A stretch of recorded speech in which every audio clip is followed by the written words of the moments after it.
Okay, it's recording. So let's begin. So we have discussed expected value of x, variance of x as expected value of x square minus expected value of x whole square and so on. So I had told you that time that these are known as, these are called moments.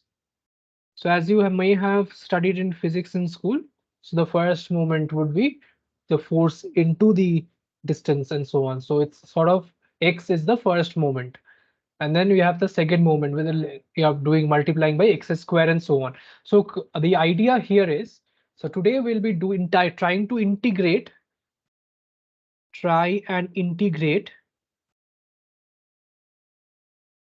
all moments, example, mean, variance,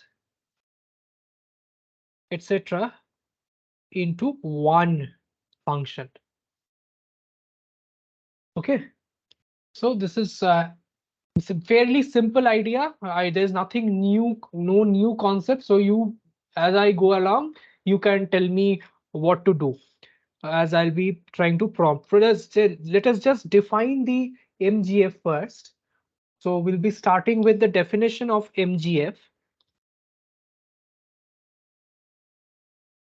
So MGF, say, let us define for a random variable x. So this is the random variable.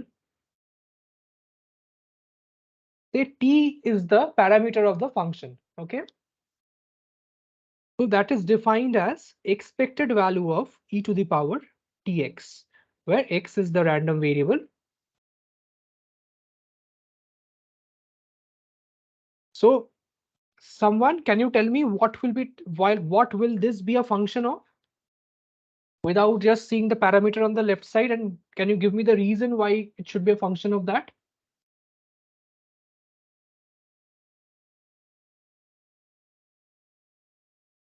It should be a function of. So if you don't interact from the go, it's going to be difficult.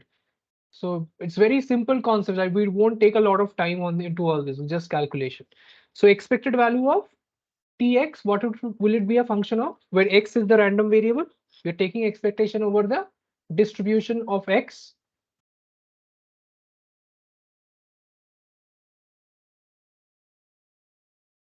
Am I audible?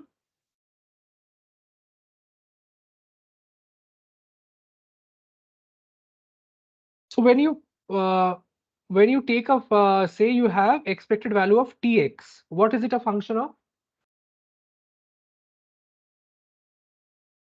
What is this going to be?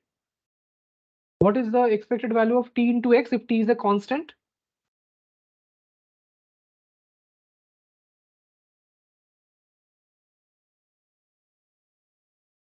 Hello? The summation of x into probability of x. No, that I understand. So what will it be? So we by lotus, it is t into expected value of x, right? Yes, sir. So this is a constant. Expected value of x is a number. So this is Yes, going to sir. be just a function of t. Function of.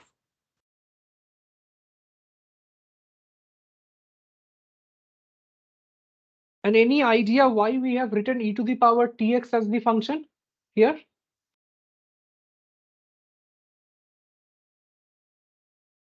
How will it help me to understand, get all the moments of the random variable, like the first, mean, variance, and so on?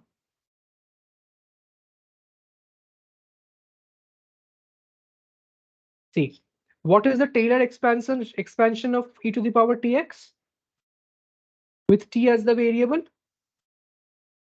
It's 1 plus tx plus t square x square by 2 factorial t cube, right?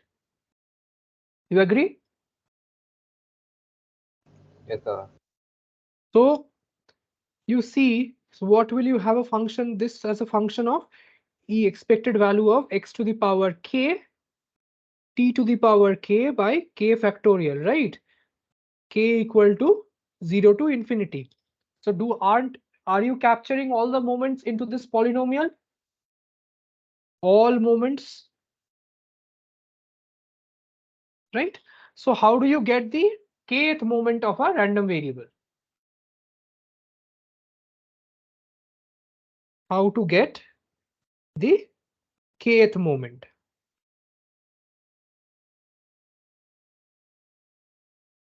Anyone? People, others are also. Why are people quiet today? Forgotten all the things that we did?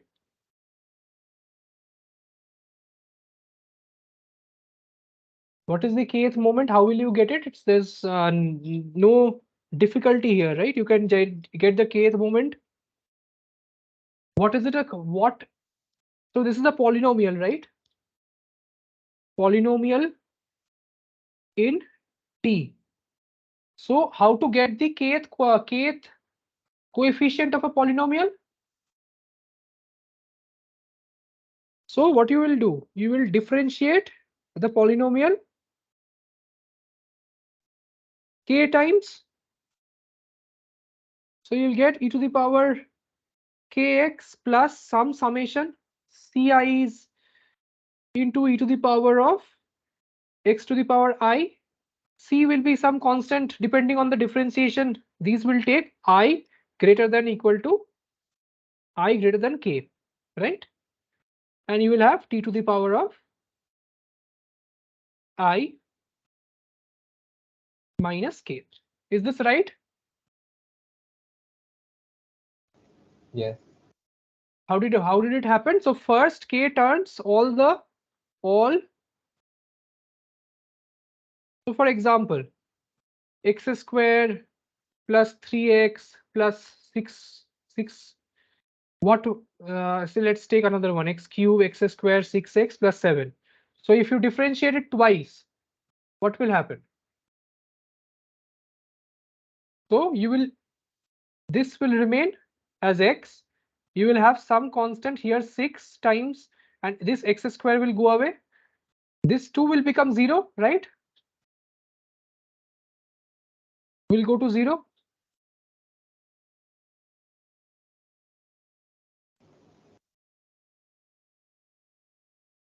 Right? Yes. So all terms less than k go to 0. Greater than k will be accepted. And greater than equal to k will not go to 0. So what will I do to remove all these components? Put t equals to 0. Exactly. If I put t equal to 0, this goes to 0. So my moment generating function, the kth derivative, sorry, I put the k in the wrong place. The kth derivative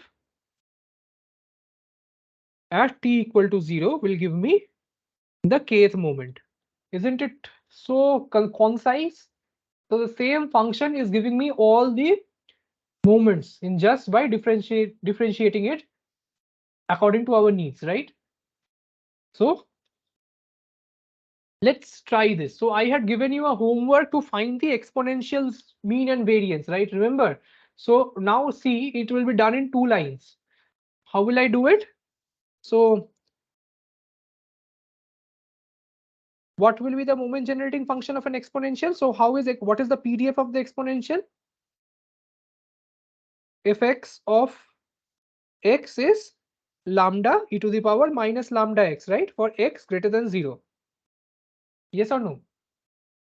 We discussed all these functions. Let's see. Now,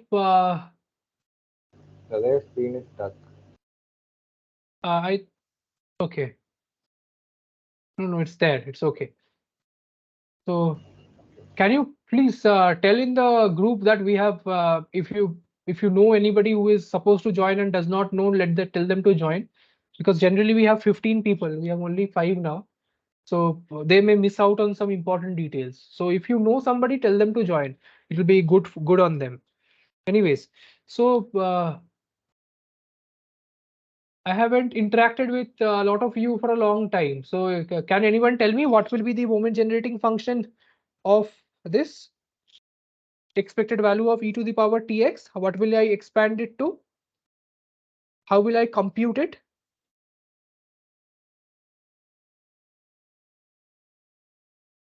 Maybe t will be replaced by minus t, minus lambda. Lambda into So you are saying 0 to infinity lambda e to the power minus lambda x into e to the power tx, right?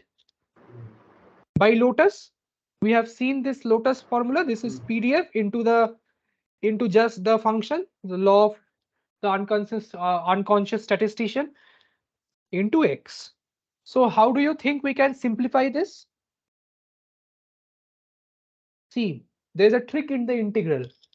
So if I write e lambda, right? Lambda I can take outside. Yeah, go. No, this will be very simple. You can tell me. There's nothing complicated here, right?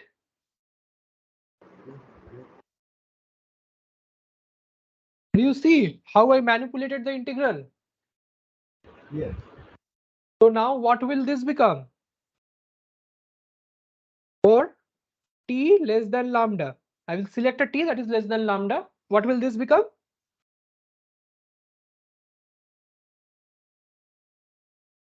Just tell me without even thinking.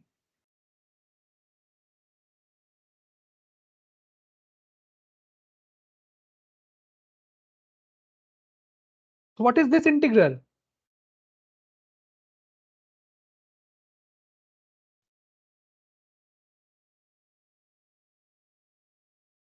Integral of a PDF is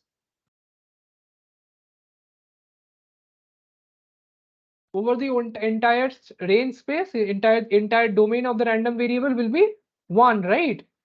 This is the probability of, this is an exponential distribution. Yes or no? Yes. So what is the integral over the entire space? The x is being integrated from 0 to infinity. So for any exponential, what is the integral for the PDF? For any random variable, what is the integral of the PDF over the entire space? Over the entire real number line? What I mean is, if say a distribution has a PDF equal to fx, what is minus infinity to infinity fx of x? 1. 1. So that's what I'm asking. So is this not an exponential? This is an exponential lambda minus t distribution. Agreed or not? Yes. So this will go to 1, right? Yes. Yeah. So this is lambda by lambda minus t. Now see, it has become so simple. So people who are joining late, what we are discussing is, we are discussing the moment generating function, which tries to integrate everything, all the moments, including mean, variance, and so on. So what it does? So it does is, it finds the expected value of e to the power tx because it encompasses all the moments.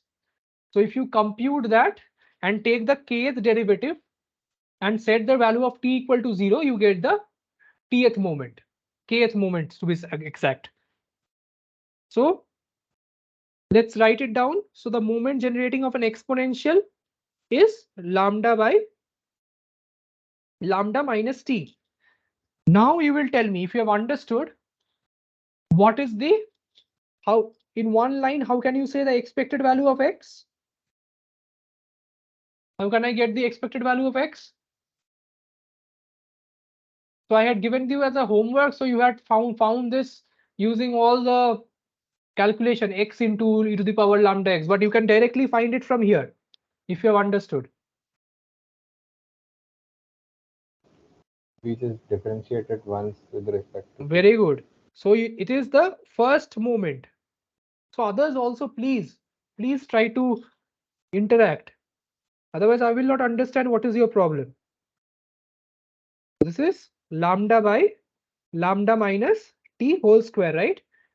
And I will put t equal to 0, as Ritik is telling me. So this will become 1 by lambda. Yes or no?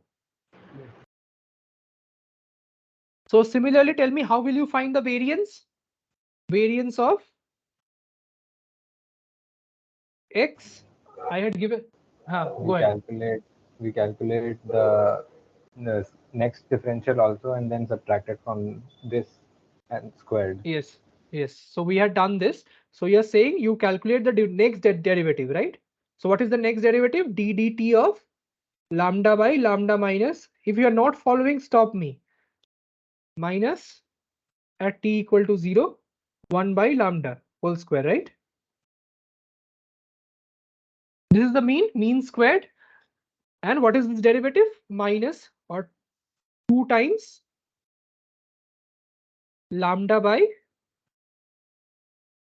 I have put the square in the wrong place. Nobody told me. Lambda minus t whole cube, right?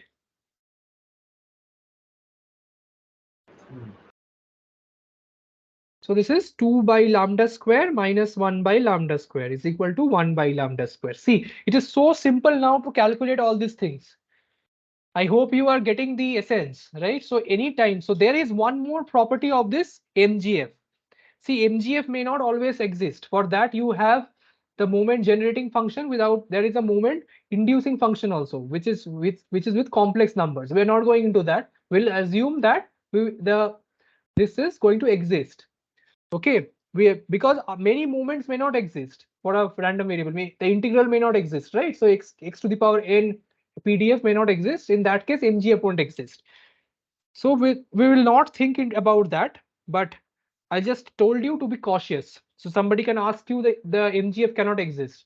You will say, see, because the some kth moment may not exist, then the MGF cannot exist, right? So if the integral diverges for the kth moment, it will not exist.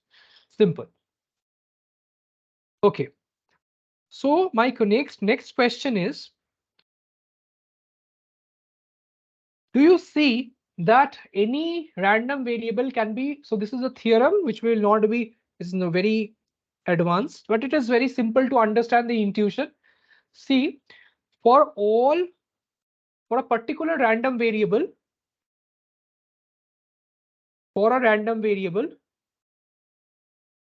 MGF completely characterizes it. So that is the characterization function, with the complex number, completely characterizes the random variable. That is, all random variable has distinct MGF. So is this not a strong result? So if you have a MGF, that you have a particular MGF and you know this is the type of a MGF, you already know, you can directly tell which distribution it is coming from. Yes or no?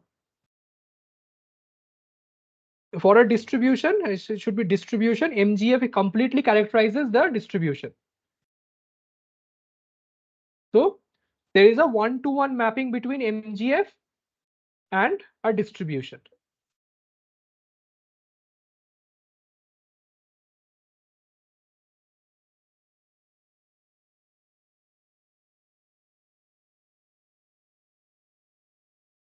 So am I audible? I don't, my tab seems to have been now disconnected. Yeah, now it's okay. So for a complete, there is a one-to-one map between an MGF and a distribution. Okay, so just confirm that I'm audible. Okay, because my tab was disconnected. Yes, Dada, you're Okay. audible. Okay, so we will be using this property that MGF is equal to has a one-one map with and all distributions, and use. See, this is your homework, will be in your assignment. So we'll be doing this question and see how is this true. So you may see this that if you subtract two Gaussian distributions, so you will get a Gaussian distribution such that it is equal to this difference. The mean is equal to the difference, and the variance is equal to the sum of the squares of the standard deviations. Okay, the standard deviation will increase, mean will decrease. We'll see why. So can you tell me how can I go about doing this and what property should I use to do this?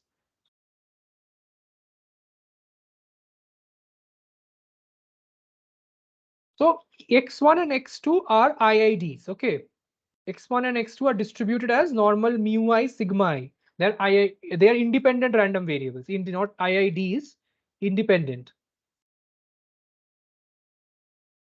So the sum of these two random variables, what do you think? How can we do it? How can we find the 1-1 correspondence? In the easiest way. Okay, let's see.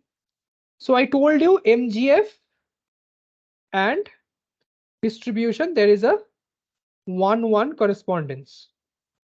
So I can find the MGF of this distribution and then do something about it, right? So let's do it. So let's find the MGF. So MGF of x1 plus x2 t, what will it be? Expected value of, rather x1 minus x2 in our case. Expected value of e to the power of t of x1 minus x2. Just put the value of the random variable there. Now what will I do?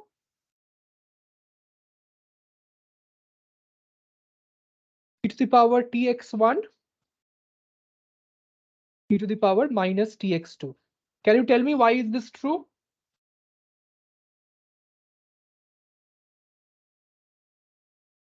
There is a one Because it's assumption. linear.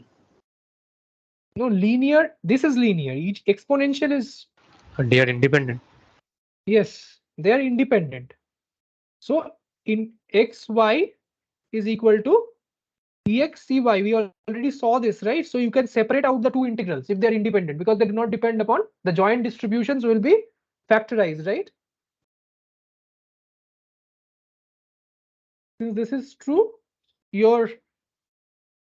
since the joint distributions can be factorized, in our case, here is the factorization of the joint distribution. So you can separate the integrals.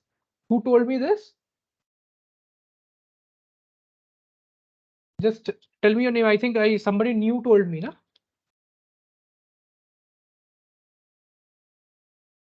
Okay.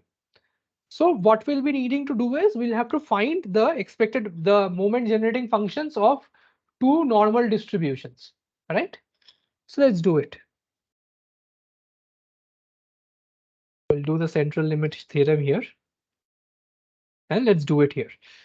So e to the power of tx, expected value of e to the power tx, where x is normal mu sigma. What will it be?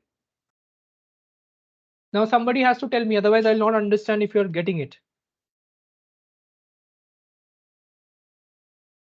So what will be the moment generating function? I think Hussein told me once, someone else. Or I'll call out minus infinity to infinity, others, someone else.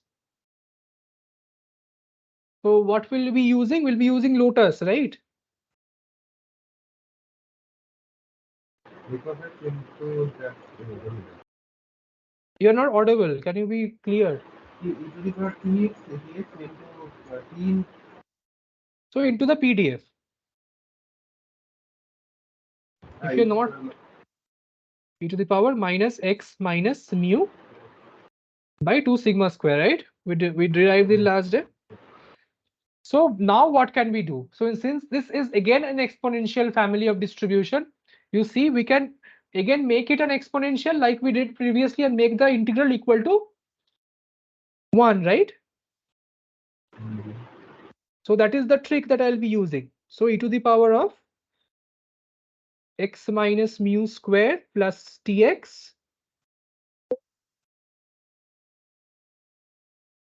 right?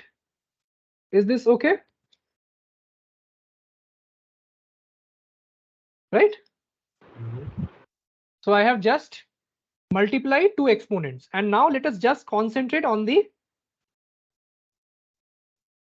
this term, right? So let us name this u. So this is x minus, oh, u is a bad name for this, a. So x minus mu squared minus tx into 2 sigma squared by 2 sigma squared. Can you tell me what should I do now? Divide and multiply by it. No, what is my end goal? My end goal should be something like I want to make a The Gaussian. integral should be 1 finally. Exactly. So I have to make this a Gaussian distribution form of a thing like x minus some mu dash, right? Yes. If I can make that, then by 2 sigma square is all right. Outside the scaling parameter still remains the same, right? Because our Gaussian distribution is just this, right? This we know, x minus mu by 2 sigma square, x minus infinity to infinity is equal to 1. We have seen this. So for all mu, so we can make these any way we want so that it helps us. So let's see how to do that. So x square plus mu square minus 2xu. So minus of 2xu. What will this term be? Minus 2xu minus 2tx sigma square. If you're not following, stop me all the time. So what will this be? X square minus 2 mu plus t sigma square. Yes or no? Plus mu squared by 2 sigma squared. Is it okay? Are my calculations all right? 2xu. Yes, I think it is all right, right? 2xu, and this term is there, this term is only there. Very good. So what will I do with this now? To complete the square, as I was giving you the trick. So I want some mu prime, which will be, so I know already x here, right? So what will be the second term? This square. Very good. Class 10, class 8 level things. Minus, what will I subtract? b plus c raised to the T square sigma square, or rather sigma to the power 4 minus 2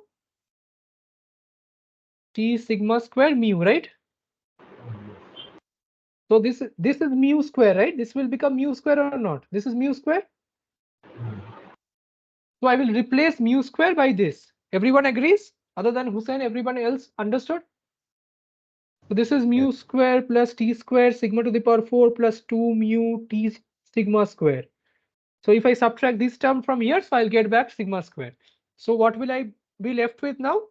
Minus x minus mu minus t sigma square.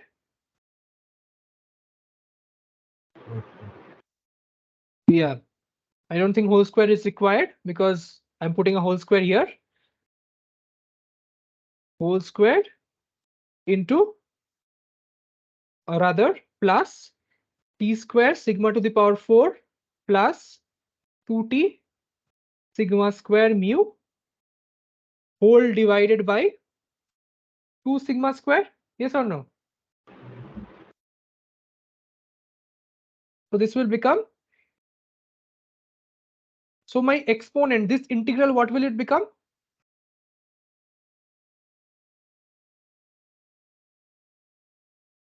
This will become integral of 1 by, right, e to the power of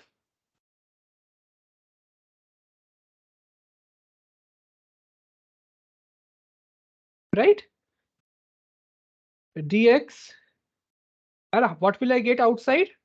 E to the power of t square sigma to the power 4 plus 2t sigma square. These are all easy calculations which you can, if you are not following even now, you can easily do it if you are, when you will be doing the assignment. It's not just calculation, just completing squares. Just we'll be seeing the final result, which is more interesting. So what is this integral?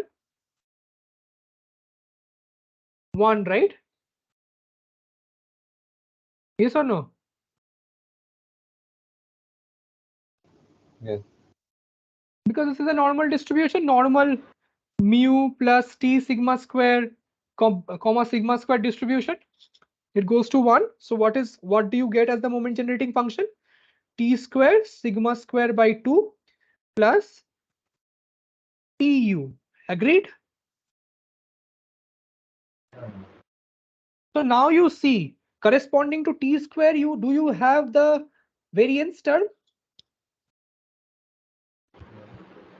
and corresponding to the t term, you have the mu term, right? So as we had seen, if you take the derivative again 2 times, you will be getting all these terms outside as you like it. So if you take 2 times the derivative and then subtract and so on, you will be again left with mu as the mean and sigma square as the standard deviation or the variance. So this is not the goal of our thing. So this is you. Do you agree? This is the moment generating function. Agreed? So now let us put it here. Let us put it here. So what will be the moment generating function of each of these? The first one,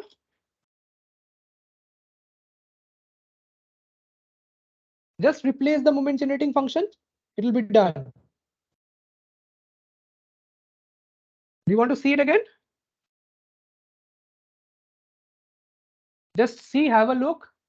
If you want to note it down, and then tell me. Noted? Okay. Now tell me, what will it be?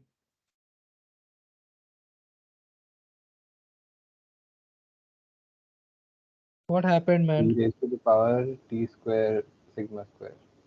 Sigma 1 square by 2 plus t Plus mu 1.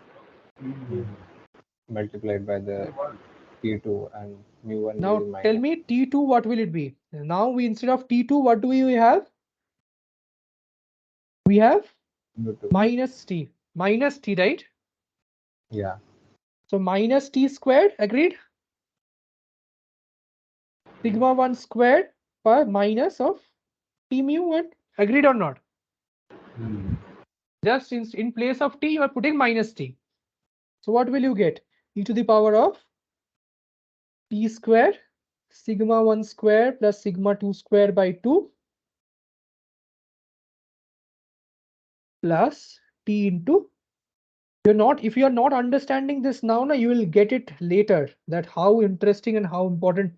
Once you do it yourself, if you're not concentrating now, then you'll understand that what is this, how powerful this is.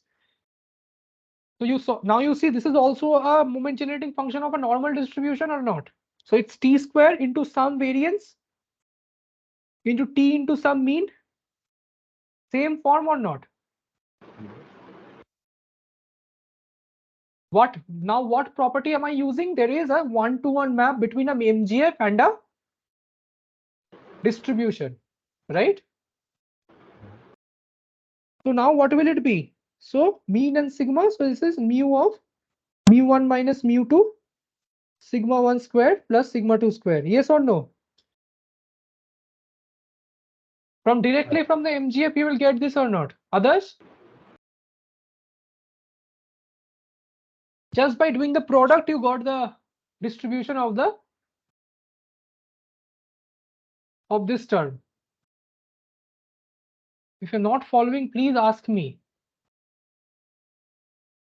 Okay, I hope you're following. It's very trivial for you all. Okay, let's do something known as the central limit theorem. So some of you were asking that why is normal distribution so important?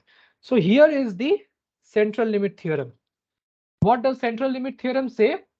So if you take any, say, any IID random variable x1 through xn and subtract the empirical mean from them.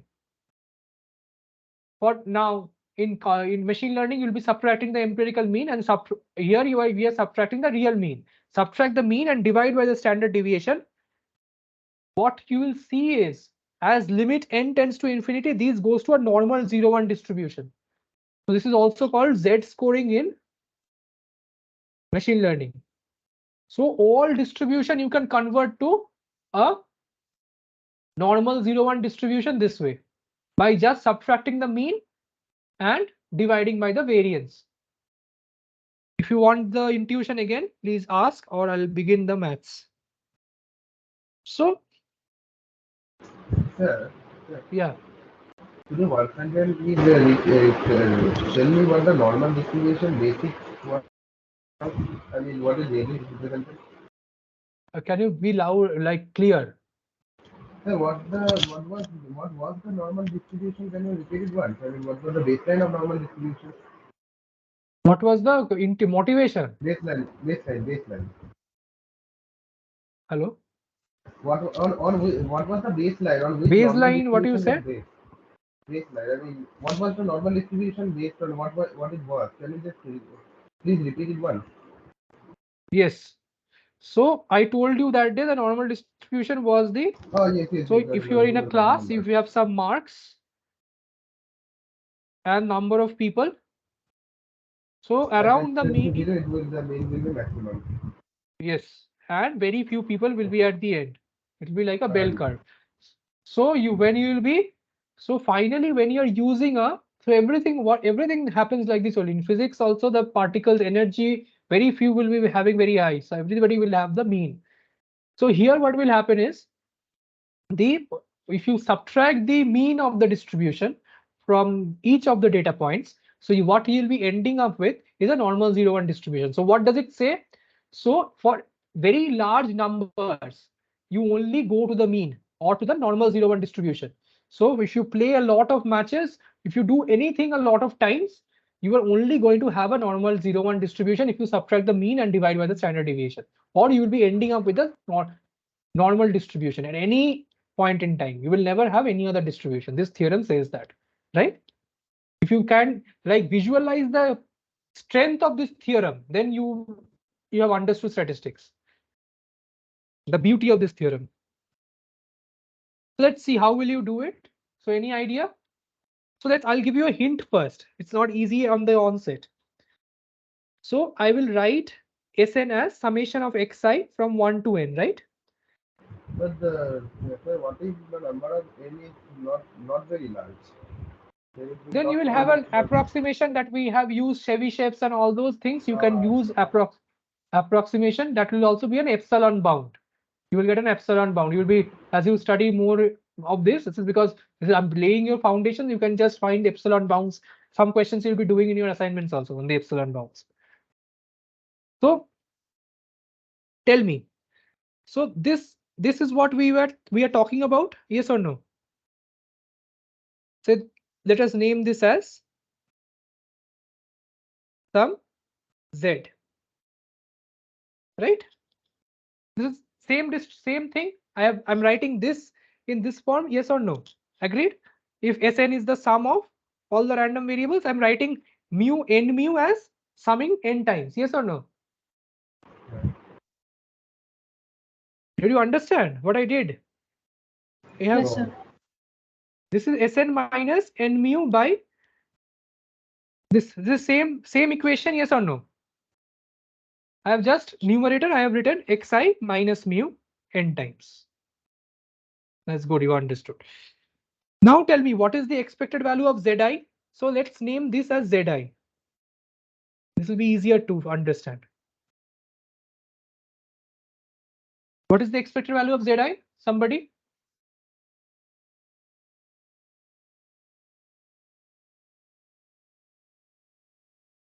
Very easy.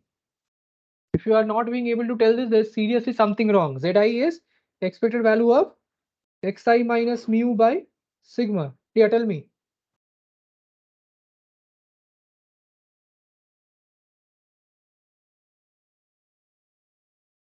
What will I use?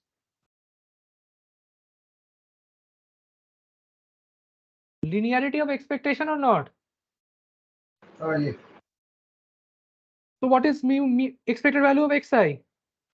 Their IID drawn from the same distribution, having some mean and variance.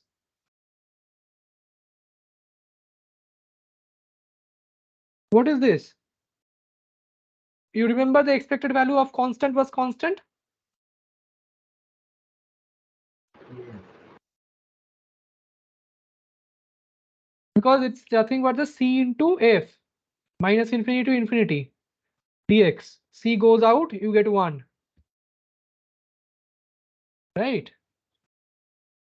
What is the expected value of xi? It's given in the question, right? Expected value, each of the expected values are from the same distribution of mu of expected value mu and variance sigma squared. So what is this? Like mu? Yes. So this is 0, right? What is now? Tell me what is the variance of zi? You have Z I whole square minus, you have Z I square minus you have Z I whole. This, just this, right? Yes or no? So what is just by definition? This is variance or not?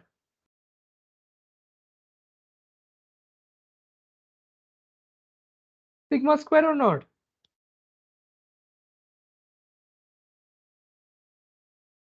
Variance of a random variable is expected value of z minus mu whole square. Yes or no? So what is z? Z is expected value of x minus mu by sigma minus 0. Yes or no? So what is this? Expected value of xi minus mu squared by sigma square, which is constant, and this is by definition the variance of xi or not? Yes. Which is equal to sigma square. So you get 1. So these all are 0 mean and 1 variance. Do you agree? Uh, that is a So normal distribution. no, it's not normal distribution yet. Because even if the first two moments are not 0 and 1, you can have other moments which is not exactly present in a normal 0-1 distribution. It has only two moments. Other it can, if it is not having mean 0, 1 or mu sigma square, does not guarantee a normal distribution. You have to have all the moments to be same, which are 0. Other moments are 0 for normal distribution. Okay. You will just differentiate it, right? To get the other moment. Huh? You will differentiate it to get the other moment. You will differentiate the moment generating function to get the other moments, or you will be finding t x cube They x to will the always power. be zero, right? All the odd moments will be 0 for this. For a 0-1 distribution, you can differentiate it. I don't think it will be 0. You can differentiate it and see once. You can check it because you just have this now. The other moments are not that. Even if they're not 0, they are not here. They're not same, right? So where is that thing? So this is the distribution, right? This is the MGF. You Yes. can differentiate it k times to get the kth derivative and That set moment. t equal to 0 and get the kth moment. But one thing is sure, odd moments are all 0 for a normal 0-1 distribution. Can you tell me why? For a normal 0-1 distribution, odd moments are all 0. Even moments are non-zero. Very simple. For a normal 0-1 distribution, odd moments will be something like this, right? So it's a even, one is an odd function, one is an even function. So product is an odd function. The integral is 0, right? Symmetric about 0, that's why. Anyways, so how can I write the expected value of e to the power tx or tz in our case? We have to show that the moment this goes to normal 0-1, right? Or this goes to e to the power of t square by 2. Yes or no? If I put mu sigma equal to 1 and this equal to 0, this will go to this. Agreed? E to the power t square sigma 1 square by 2 plus t mu 1 mu1 equal to 0, sigma 1 equal to 1. Yeah, so how will I do this? E to the power z is expected value of e to the power t of summation of zi. What happened to others today? What is wrong? Such simple calculations you're not interacting. Yes or no? This is your z. This is your z. Yes or no? Yes. And each component of z I'm writing as zi. And that is being factored by 1 over root n. Everybody understood? Yes, sir. So this z I have converted to this. So now tell me what will I do? If you have understood, what will I do? Linearity. Linearize it, and someone else tell me what will be the expression? E to the power of t of zi by root n. Sigma 1 to n or to the power n, because they are the same IIDs.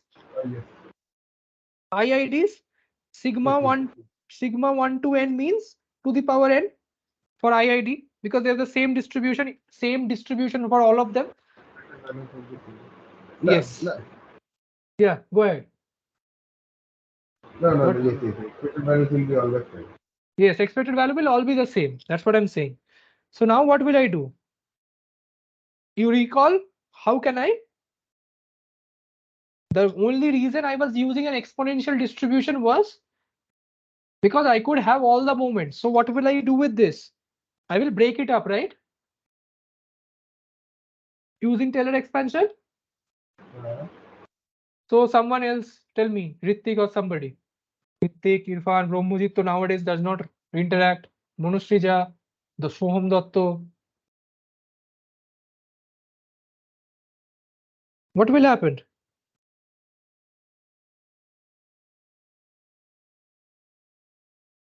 So if can't I do a Taylor expansion of this? So it's nothing but 1 plus tzI by root n plus t square z square by n into 2 factorial plus t cube z cube by n to the power 3 by 2 into 3 factorial and so on. Do you agree?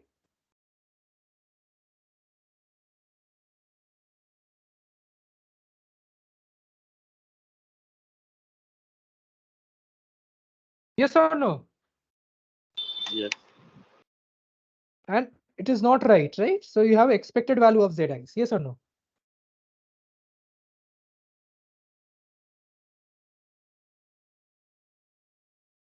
Right? So instead of writing zi, you can write z1 only because they are IIDs. And so on.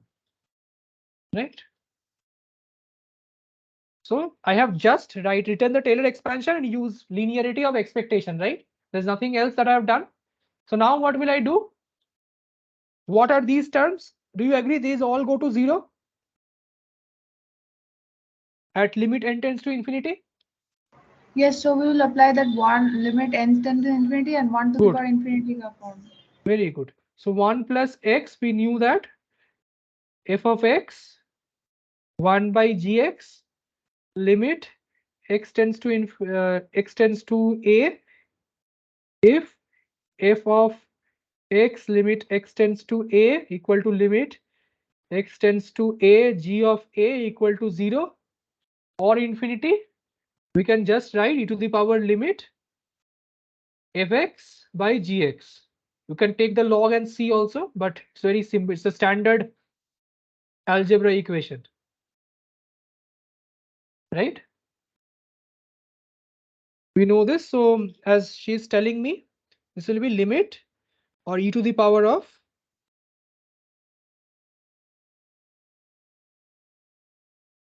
what will it be? E to the power 1 plus limit n tends to infinity n into, tell me, n into t into expected value of z1 by root n plus n into t squared expected value of z1 squared by 2 factorial into n, right? Plus n into t cube e to the power z1 cube by n to the power 3 by 2, 3 factorial and so on, right? So this is 0, we have already seen expected value of z1, right? Expected value of z1 is 0. Yes. Okay, so I put this to 0 and these will all go to 0. Do you agree? Because you are dividing by n to the power k, where n limit n tends to infinity. So these all terms go to 0 and only this term will remain. So what do you have? So we have seen this is 1. So this is equal to e to the power of t square by 2. Yes or no?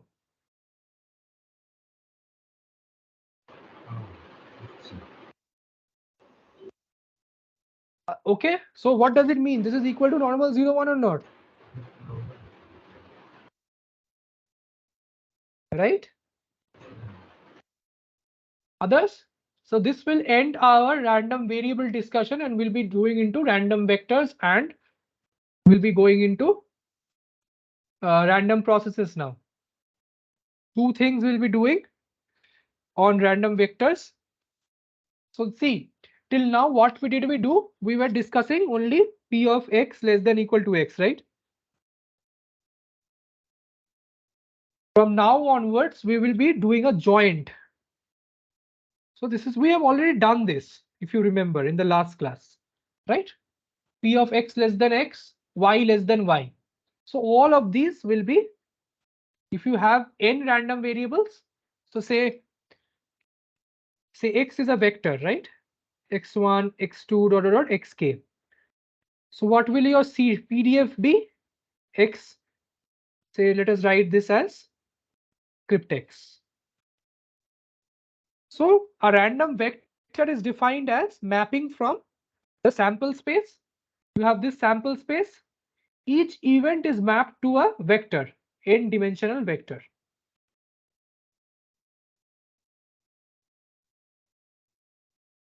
Understood? So you have mapped to n numbers, x1, x2, x3, xn. Right? So each number, say, I'll give you an example. Say the day is June 23rd is the event, right? And then you can map June 23rd to temperature. Then you can have something like sunset, sunrise. These can all be individual random variables which are being mapped from the same 23rd of June. Understood? So you have multiple functions, not only one function. We have n functions. We'll see how to do it. So if you have n functions, what will your CDF be looking like? It will be intersection of all these, right? Xi, I equal to 1 to n. Yes or no? Do you recall our what is it? Our convention for x inverse, this thing. So for a particular event, we did an inverse map, right? From the number line to the sample space. Remember? So for minus infinity to x, we were doing an inverse map from minus infinity to the probability space. Yes or no?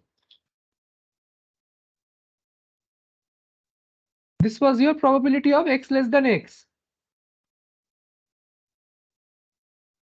So if you have n of these numbers, so what will it be? You will be mapping to some values and then you will be taking the intersection, which part is going to give you all these. Yes or no? Yes, that integral. If it's continuous, we'll integrate it. Yes, you will integrate it if it is continuous. I'm not talking about that. I'm telling if it is x less than equal to x, your events or your outcomes. Yes, your minus infinity to x, all those will have an inverse map or not. Yes, and those inverse maps will be for each of the n, there will be an inverse map, yes or no? Yes, yes. And for there will be an intersection for which Yeah. all of these will be holding. So that is the outcome space or the event that will be that we are considering when we are doing the joint CDF. Okay. I hope others who have followed random variables event spaces understood this. So it's the intersection of all like events of ex1, ex2, exn. So this will be the event essential. So probability of event, you will be finding this. This is equal to fx of s. So rest are all definitions. So for example, this is your multivariate normal. People who are in the 4th year will be using it extensively for Bayes calculation in your machine learning course. This will be your Bayes inference model. You'll be only using this. So this is a normal distribution. So you see for x square, you have x transpose x, which is nothing but norm square. Do you agree? We'll be seeing it in linear algebra. Don't worry about it if you do not know. Leave this for the time being. And this is the same quantity. This is a multivariate distribution, which is this is known as the covariance matrix. The inverse of the covariance matrix. We'll see all these. Don't worry about it. So this has all the correlations. Do you remember that? So if you have n random variables, x1, x2, dot dot dot xn, x1, x2, dot dot dot xn. So this columns will be variance and ij, sigma ij will be covariance of, can you tell me, xi comma xj, right? Can you tell me a property of this matrix? From your class 11 and 12 knowledge? Very easy property. What will be the relation between sigma ij and sigma ji?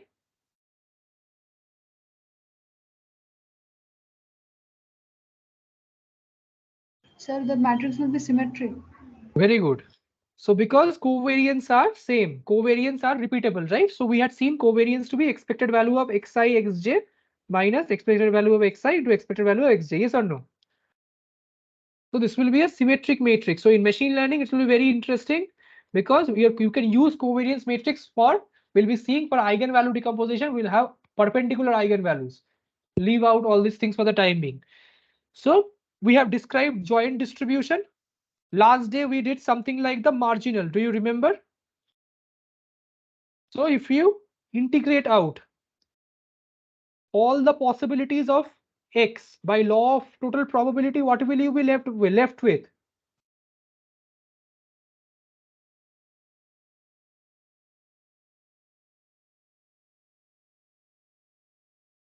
Yes or no? So I've written this here. If you integrate out the y less than infinity means what? Y inverse y less than infinity. Do you agree this is equal to the entire sample space? Yes. So sample space in intersection x less than x. What is this? X less than x only. So that's what I've written. So if you take the CDF at infinity for one random variable, you are actually, what are you doing? You are removing that. Exactly, you're taking the marginal. So how can you do it using a CD PDF? You can just integrate over all y from minus infinity to infinity. Yes or no? Yes. Others? If you are not getting this concept, it's very unfortunate. Tell me if you're not getting, what do you not understand? I'll again go back to first class basics if you do not understand. So y inverse less than infinity is the entire sample space intersection with x less than x, which is nothing but the random variable x inverse x less than x. Say this is some event ex. So sigma intersection ex. What is this? Ex or not?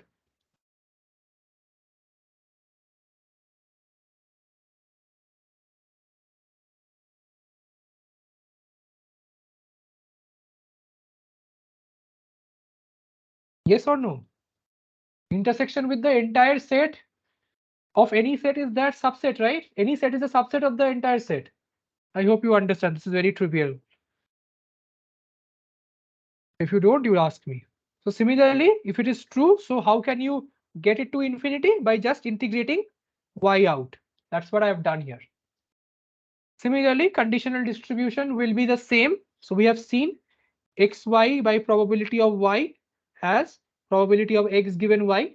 We have all seen this. So same rules will apply here, because you can integrate and differentiate in same ways. There's no harm here. So, and similarly, your conditional expectation will also be this. So if you're given any question, so expected value of x given y, what will it be? These are all equivalent formula. That's why I'm not going into details. So what does this mean? I'm going to tell you. So what is this? This is expected value of, so the joint distribution by the y distribution into x dx. Can you tell me what will this be a random variable of? Will it be a random variable? Will it be a number? What will it be? We'll be seeing a quick example. It will become clear then. But anyways, can you tell me just from the equation, what is it? What will this give me? When you integrate out x, what will remain from the equation?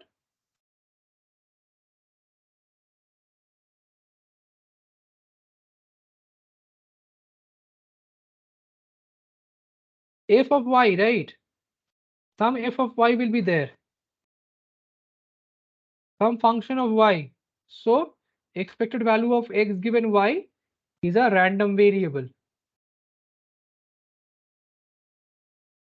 Condition with parameter y.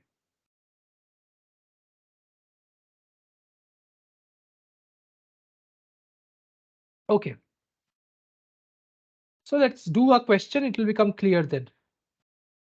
So joint distribution of this random variable.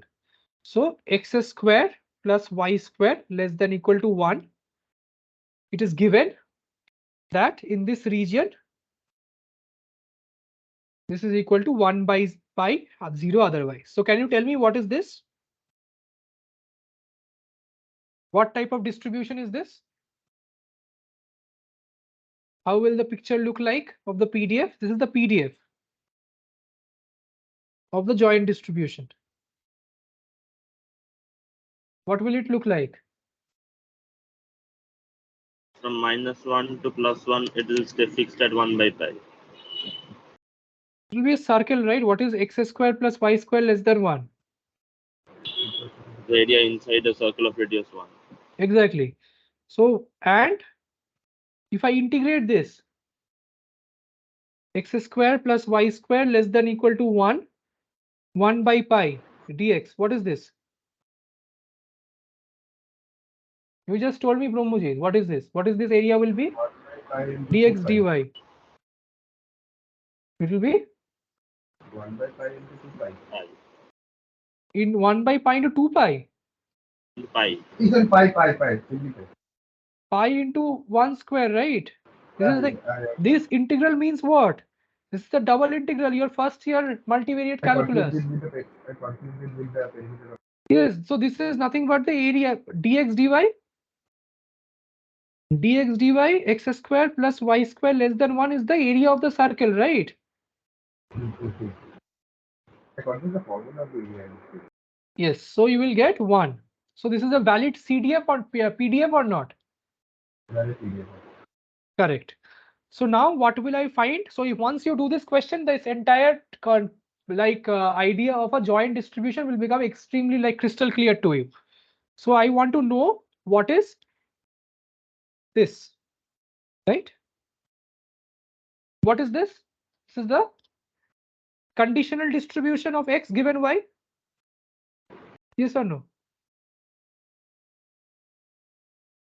Yes? Yes or no? So what will this formula be? We have seen. So any conditional distribution can be written as the joint by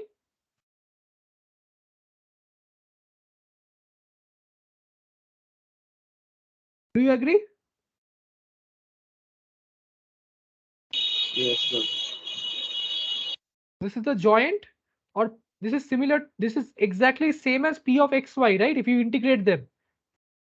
So you can use some derivative principles to get. So by P of y, this is the same as probability of x given y. Yes or no? Correct? Yes. So probability of x given y is also, why am I saying this is true? Because probability of x given y, what is it? This is nothing but the integral of P of xy by probability of y into what? Into your dx over the region of interest. Integral over dx, yes or no? So what is this? This is f of, do you agree? This is x comma y dy dx P of y. Similarly, f of y dy. By definition, this is the distribution, which is nothing but f of x given y. This is why we define it this way. Understood? So this is proportional to f of y, yes or no? And this is proportional to f of xy. That's why I am dividing this by this. Okay, do you understand? Okay. So let's do this, and then let us do it. Compute this, you will understand it. So what is f of y here? How will I get f of y? Also known as the marginal.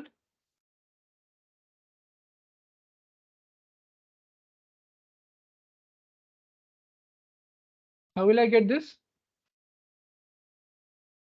How do I get a single random variable from from multiple random variables, from a distribution of multiple random variables? We just saw this here. I kept on explaining by putting others all to minus to infinity, right? But up to 0. So you are given only xy, right? You are given this. From here to here, how will you go? You are given this, right? This is given to you, the PDF.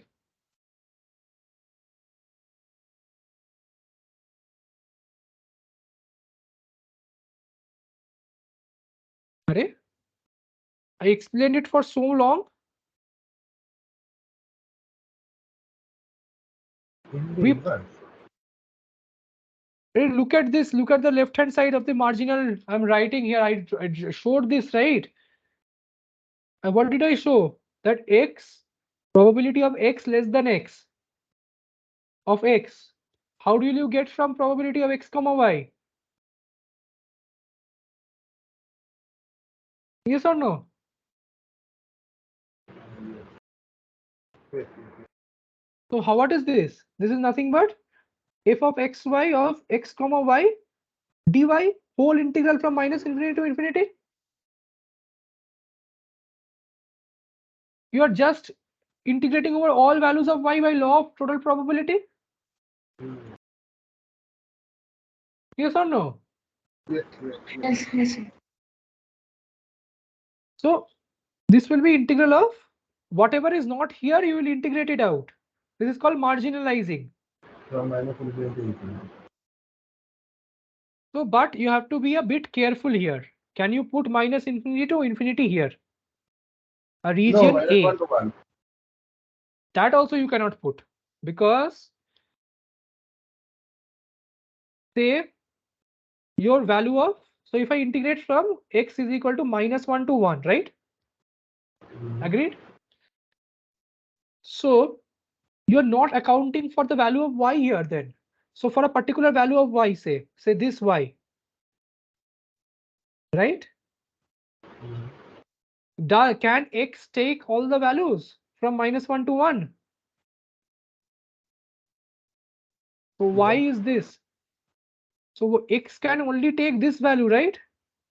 root over of minus or root over of 1 minus y square. Very Root over 1 good. minus y square. Exactly. So you have to, so the area should be,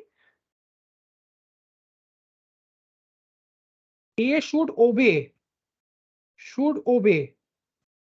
this principle. So your x will be between 1 minus y square. Yes or no? Yes. I think it is frozen. So x should be between these two ranges. So what will be the value of fy now? Tell me. Now you can write it as an integral.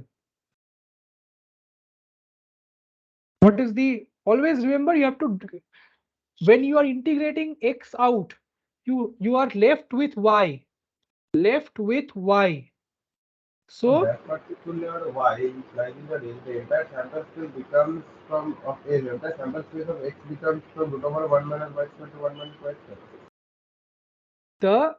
the x would Entire become sample space. exactly for a particular, because you're given the value of x here, right? So you're given for a particular value of y here, for example, right? You're given, then how is x going to be? So you have to marginalize x, right? Yes or no? So a particular value of y, x can only take these values, yes or no? So this is the value of y. So left y, so y must obey the dependence with other variables.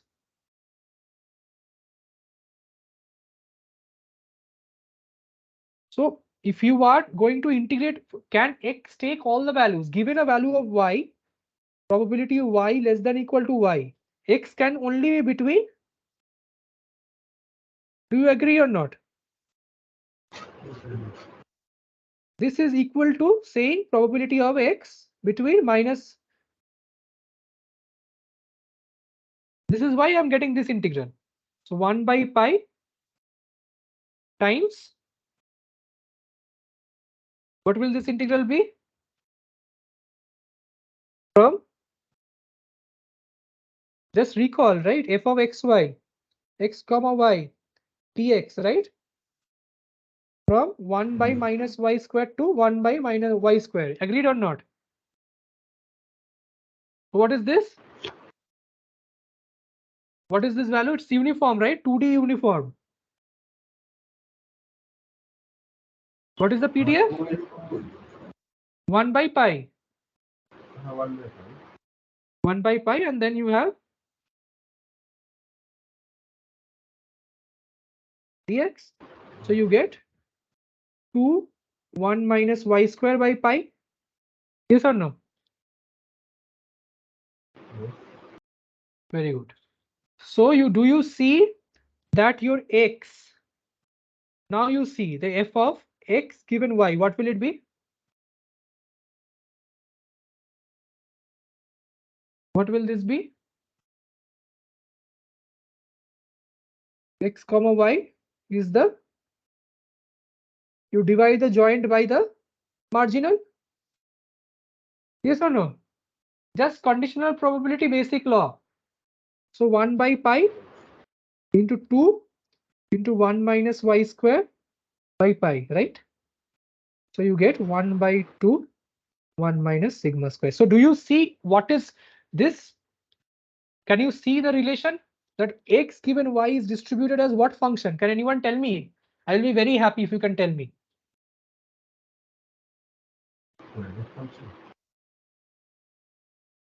You have seen this function. So y, your given y, this is your PDF, right? And so is it the derivative of no. This is the uniform distribution. Uniform minus 1 by y squared to 1 by y square. Yes or no? So if you don't think of this term, so if you say a PDF P of x has this PDF, x is independent of y. Remember that. So here x, it's a function, it's a random variable over x. Y is just given to you. Y is given, right? So it's a random variable over x only. Do you agree or not? Not a random variable, PDF over X only. Yes or no?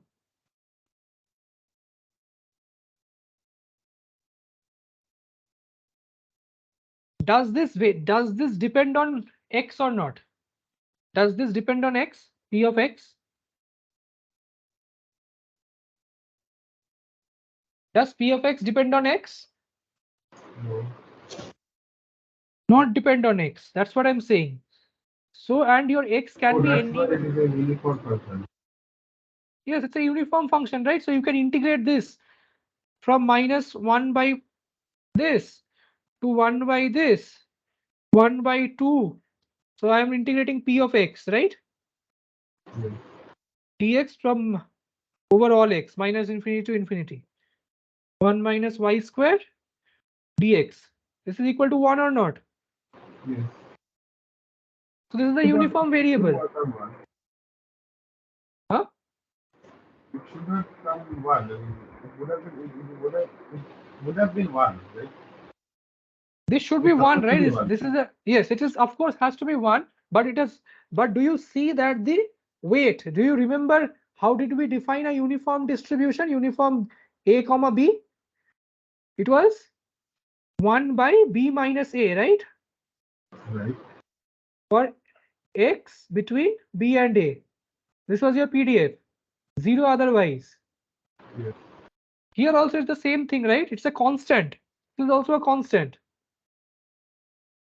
Y is a constant because it's given to you. It is given, right? It's conditional variable, so it's given to you.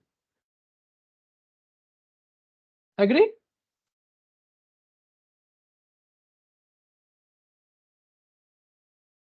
Array, this is a PDF of over X. And is there X on this side? On the left hand side? A PDF, a function of X is only defined with Y. It's not even related. So Y is a constant with respect to X, right? We have accounted for the dependence between X and Y. So X can take any value between these two range. Yes. So this is this not a uniform? Think of this as A, think of this as B.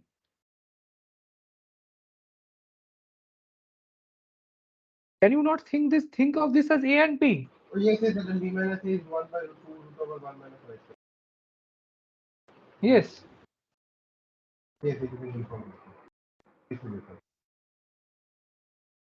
Okay. So let us do an interesting question. Let's do let's come back to discrete distributions for the time being.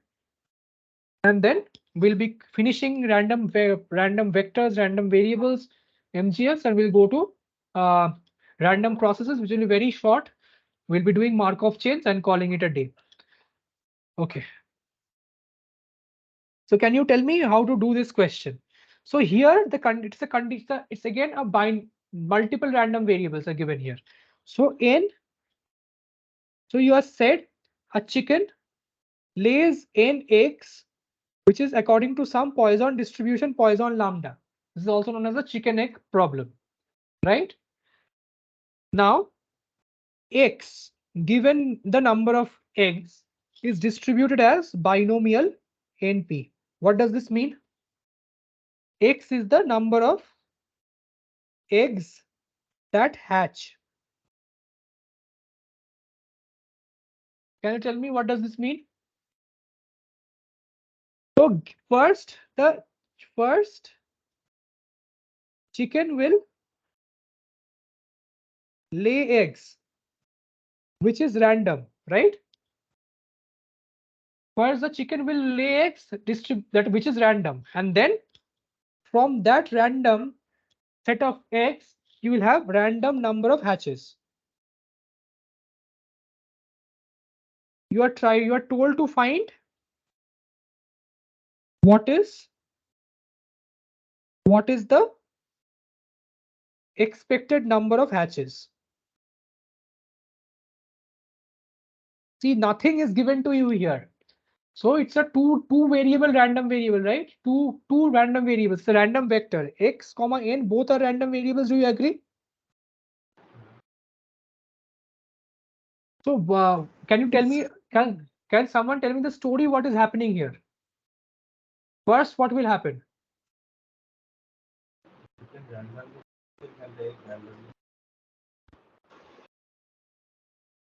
Go ahead, Brahmajit. So we have a set of chickens from where Only one random- chicken is there. Not or think there is a set of chicken. Okay, set of chicken. Okay, okay. Set of one chicken. chicken, I misunderstood that. So from the set of chicken lays a Poisson variable number of eggs, right? Yes, and the number of hatches from those eggs, that is my random variable. So both are random variables here. So you have one random variable which is number of eggs that is being hatched, number of eggs that is being laid. So n is a random variable. So my two variables are the number of, one is the number of eggs that have been laid, that is one. The other one is Yes. the number of eggs that have hatched from that. From that, exactly. That's the important thing. Given n number of eggs that is hatched. That is very important. Okay. So this is a conditional distribution, yes or no? Yeah. Huh? Yes, when you speak, you have to be a bit loud and clear. Anyways, so x is number of, so do you agree x plus y is equal to n if y is equal to number of no hatches, not hatch? Yes or no? Yeah. Okay. So if I can find probability of x comma probability of y, I will be done or not? Yes or no? Both are right. So x comma y is equivalent to finding x comma n. Can you tell me why?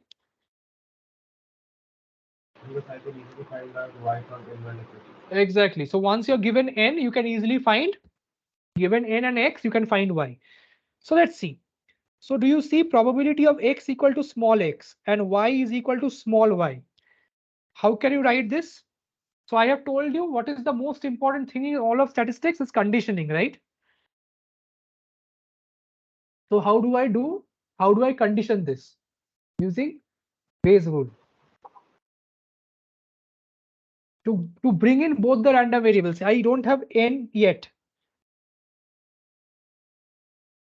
So we substitute small y with n minus x. You can do that. You can do small y as this, or you can say n is equal to x plus y. You can also say this. This is equivalent or not? Probability, this is equal to probability of x is equal to x and n is equal to x plus y. Do you agree? This is just, instead of writing y, I'm writing n, which is nothing but equal to x is equal to x given n is equal to says x plus y into probability of n is equal to x plus y. Yes or no? So now it becomes a simple question or not? Now is it a simple question or not? See, why is it a simple question? So your x, this distribution you already know, right? This is given to you. This is given to you as binomial NP. X given n. Yes or no? Yes. And n is also given to you as Poisson, right? So now you can just replace this. So it is x plus y, choose x, p to the power x, 1 minus p to the power y. Yes or no?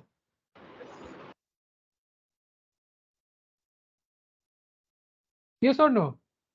X plus y comma x into what will be this distribution? What will be this probability according to Poisson?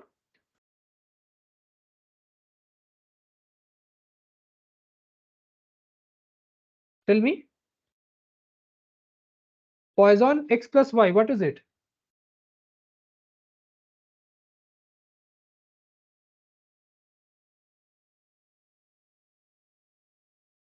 A Poisson, probability of a Poisson equal to k. What is that?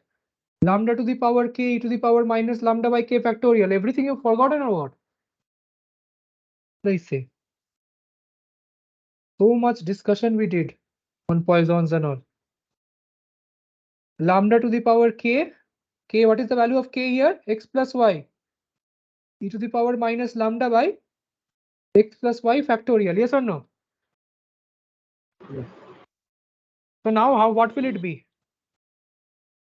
It will be lambda to the power x, p to the power x, plus lambda to the power y, 1 minus p to the power y, x plus y factorial, by x factorial into y factorial. Do you agree?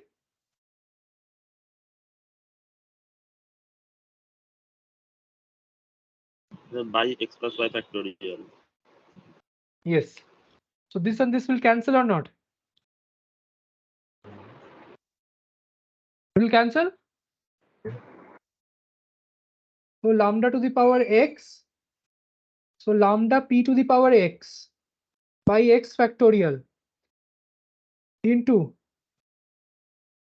lambda q to the power y by y factorial. Q is equal to 1 minus p, as we have been using all throughout.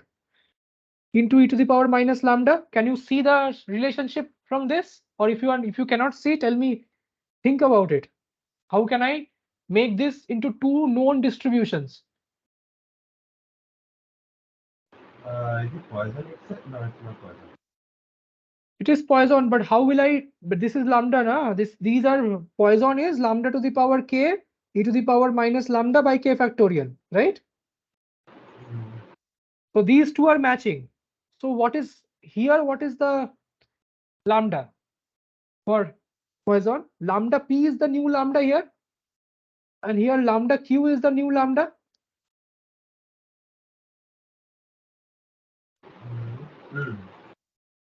So if x is distributed as Poisson lambda, so x probability of x equal to probability of x is equal to x, k will be lambda to the power k to the power minus x by k factorial. Yes or no?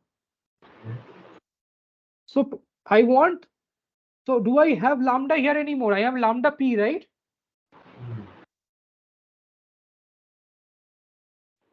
So lambda, so e to the power minus lambda, can I change it to lambda p, and can I change it somehow?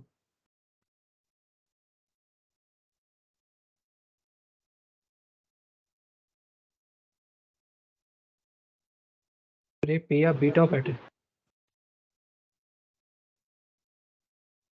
Is this not equal to 1?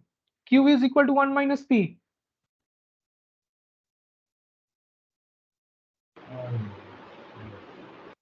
So I, instead of 1, I have written p plus q. Understood? So now what will happen? So it will be lambda to the power minus lambda p to the power x.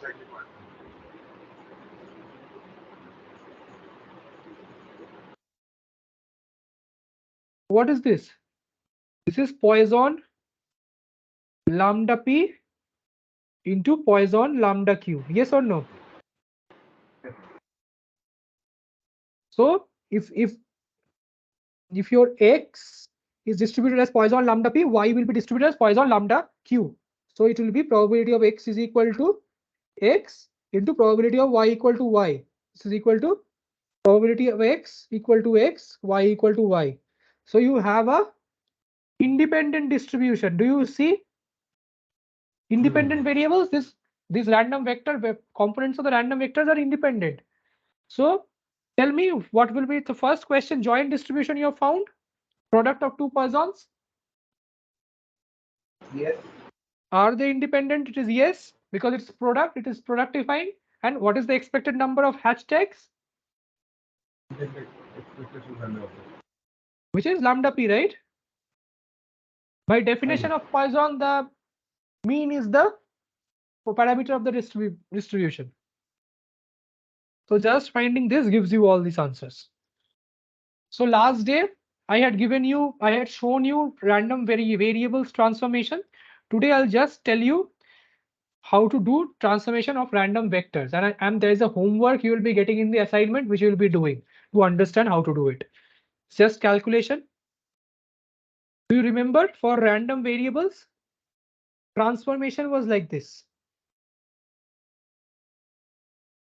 F of x, if you do not remember, please revise. We derived it yesterday, last day, right? For a f was, remember? So y was equal to some g of x. We had shown this. So we had seen it was equal to the derivative. If g is a 1 increasing function, we had seen this. So what will be its continuous analog for a vector? For a vector, what will it be? For x1, x2, dot dot dot, xn.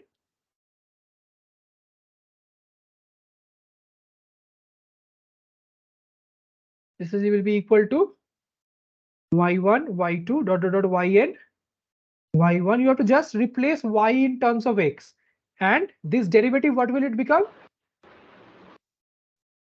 Go ahead. Determinant of the Jacobian. If you have not studied multivariate calculus, this was there in your first semester. To convert between, yeah, second semester, to convert between what to say, between, if you're having a list of random variables, list of variables, and which is related by some functions,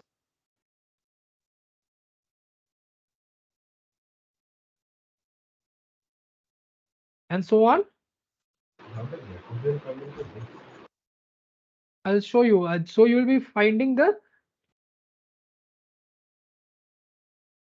Jacobian of 1, 2, dot dot dot n by Jacobian of x1, x2. So this is true for any transformation of in calculus, multivariate calculus.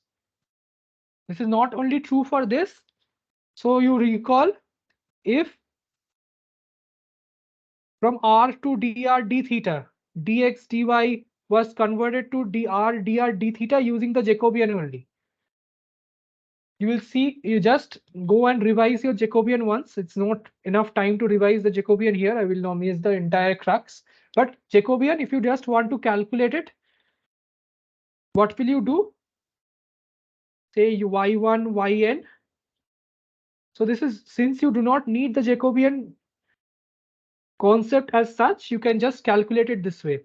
If you are, please revise the Jacobian once. So this is dy1, dx1, dy2, dx2, dyn, dxn. This is this matrix, all possible combinations of the derivatives. dyn, dxn, dy1, dxn, dyi, or rather dxi. This is the ijth component, right? And you can just take the determinant of this and put it, if it is only, if and only if the transformation that you have from Rn to Rn is 1, 1. This is important. Just check if it is 1, 1. It is if and only if it is 1, 1, you can use this. Otherwise, it's not trivial. You have to use other forms like we calculated for the u square function, y equal to u square. So, but for this question, it's 1, 1 function. Please try it at as it is an assignment question, and I have taught you how to do random variable transformation. Just use this formula and try to find the, and it will be very insightful. Okay. So, and I'll share the solution, my solution with you once the deadline is over to submit the assignment. Finally, we have come to the end of random processes, and I hope if you revise all the things that I have shared with you, it will be enough for you to start off with machine learning, which will be few of them will be doing in the last 2 sessions. But before we do that, we'll be doing a very interesting thing. If you have heard about Dolly 2, right? Dolly 2 that can generate any image given a text. Dolly 2 and then Yes, sir. Yes, sir. Chat GPT and so on. So you see, go and search it online. So it uses a Markov chain and a generative model on a Markov chain. So for that, we'll be doing random processes now for the next 50 minutes. And it will be a cakewalk for you if you have understood what we have done till now. See, I have written a few definitions here, which I will go through slowly, and then you will understand what is a random process. So first tell me, do you understand this notation? A to the power B. If A and B are two sets, do you understand the notation A to the power B? You will maybe use this a lot in the GATE exam. This is used a lot, this notation. And it's used in any abstract set theory algebra book. So what does it mean? So for every element in B, you have A options, something like that, right? We had seen in counting, yes or no? So for every element you have B options. So these are all set of all functions from B to A. So you may be told to find the number of functions possible from A to B, then it will be nothing but A to the power B, right? These are the number of functions that you can actually have between two sets. Yes or no?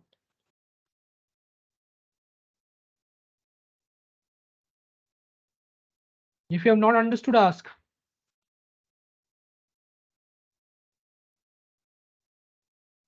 Is this the number of functions you have between two sets?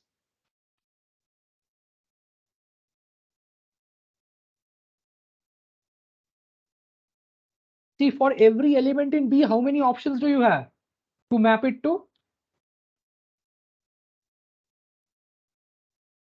The cardinality of A. Cardinality of A. So how many elements are in B? Cardinality of B, right? So it will be product of the B times the cardinality of A. So it's A to the power B. So you can define A to the power B functions between two sets. So this is the notation meaning. So what does this mean? A random process is defined as a map from the sample space to this set of functions. What does it mean? Let us understand. So if we have seen, right?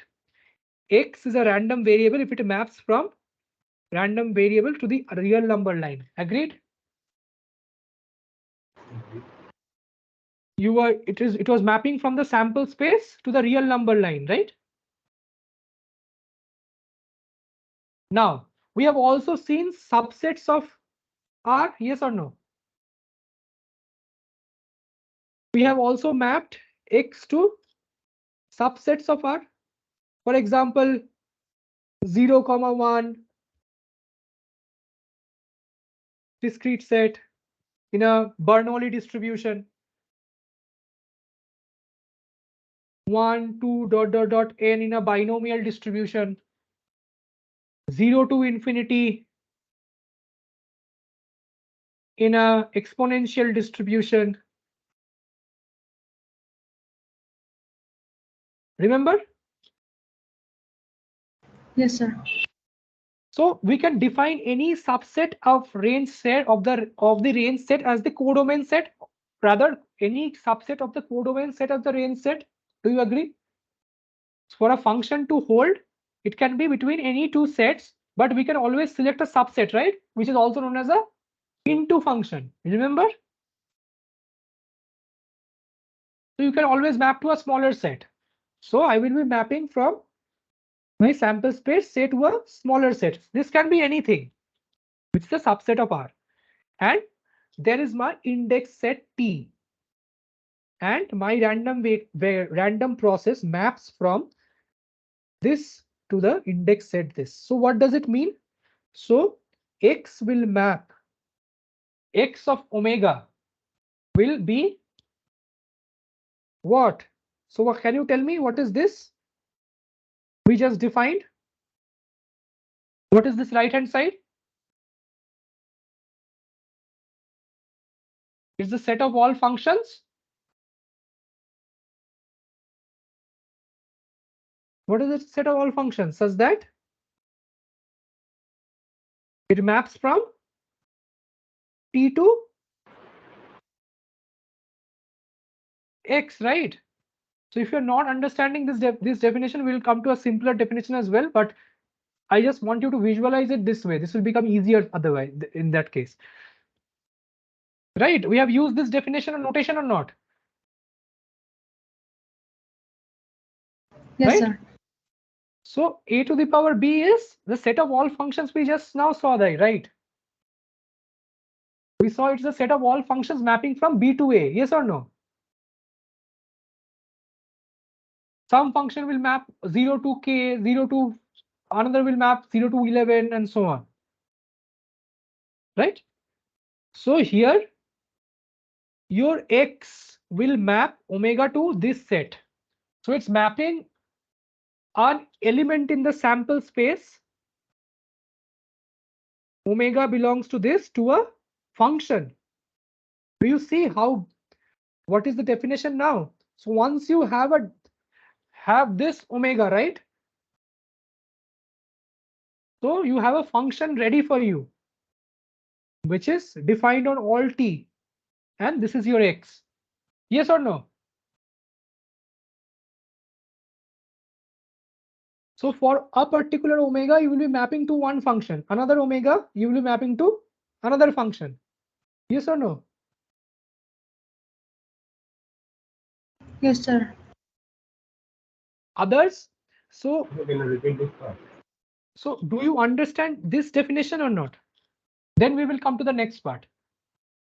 I want you to understand this abstract definition. Then we will go to the like the trivial naive definition. Okay, this function you have understood, right? Some set to the power t. What is it? It is a set of all functions such that f maps between, right, between t and x. This you have understood or not? Yes. So you have a set t and you have a codomain set x script x in this case. So for every t you have another x size, right? Say t1, it will be x1. t2, it will be x2. Agreed? So think of this as time and think of this as say this is time and this is the price of stock market. And these are events that are changing the price of stock market. Say omega 2 is rain. Omega 1 is sunny. 3 is some accident and so on. Right? So as soon as you know the event, you know the entire function, what will happen, right? So x is a map from this set, this to this function space. Do you understand now? Yes. So as soon as you get a realization of the sample space, you will be mapping to a trace in this space. Yes or no? Yeah. Now let us come to the naive definition. What does it mean? It means that it's a set of random variables or a series of random variables. X is a series of random variables. Do you see that? In case of discrete, this is true. And in case of continuous, it will be xt, t less than t, right? So in this case, for example, this. So it's one is a random variable here, say xt0. So I've already drawn it, xt0. So it takes some value here, right? This is xt0 of omega 1. Do you agree? Similarly, this is xt1 of omega 1. This is, tell me, xt1 of omega 2. So there are two things here. Can you tell me what are the two things? Different time and different omega. Exactly. Very good. So omega is going to map to a trace. Omega will map to a trace. And you have one more thing. So there are two things to consider. One is the codomain set, right?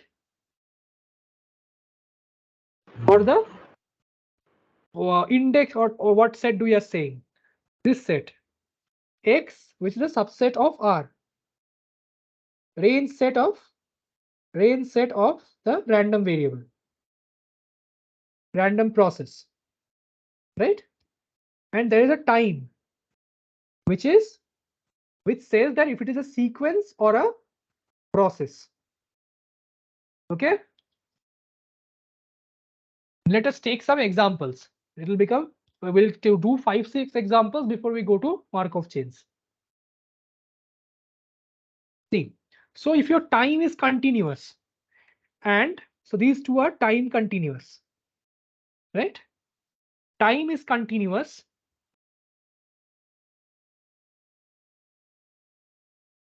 Means you will have something like this. So this is your time, right? You will have this trace x of t. Do you agree? Let's write xt as the subscript as we had written. Right? So look at this. So xt maps up. So this is your xt, say. This is your xt, right? So for each xt, right? So we had seen. So this also means that for each xt, you are going to map from the sample space to the codomain set or not. That's what we are doing, right? For every xt, t0, t1, we are mapping to the codomain set. Yes or no? Yes. Now you see in this case, say this is xt. So at t equal to 1, so for a particular value of omega, so this is x omega. So this is x1 of omega. So this is x. This is t equal to 2, x2 of omega, and so on. So all of these will give me some value, right? For example, your water level in a dam. So at every time you will have a particular water level or not. If this is your dam, your water level can increase or decrease.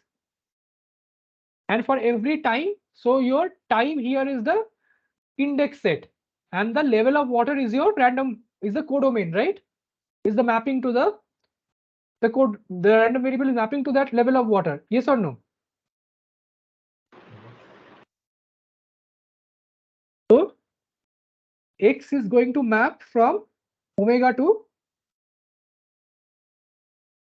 So at every time you will be getting a codomain set in this case.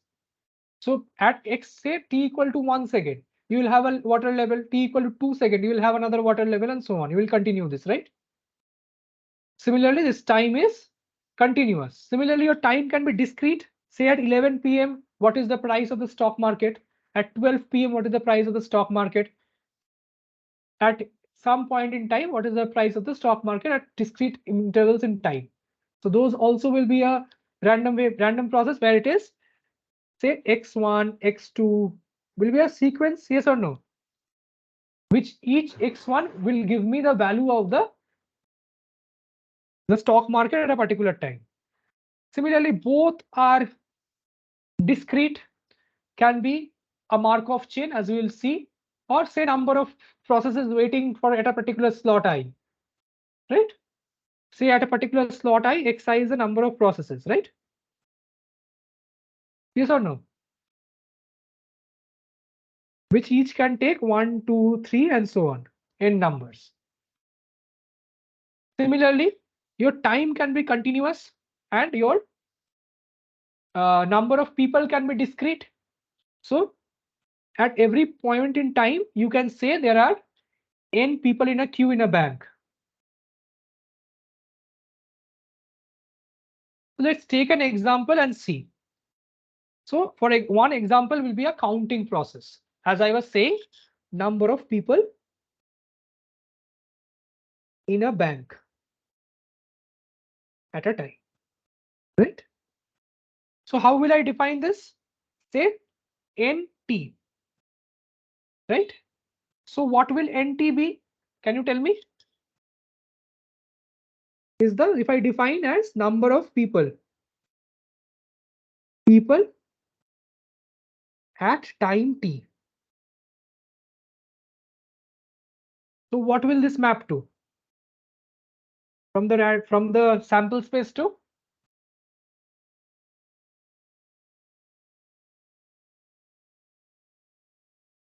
What will MT map to? Number of people is all natural numbers, yes or no? So your NT for all t will be mapping from, right?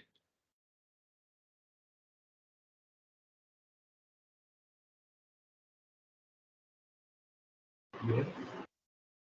So if NT is the number of people at time t, right?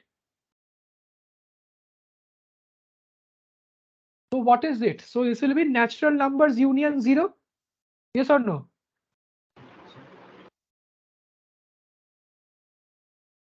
Yes. Number of people at a particular time can only be 1, 2, 3, 4, 5, 6, 7, 8, right? Yes. And what can be your time? So your this script x is discrete, right?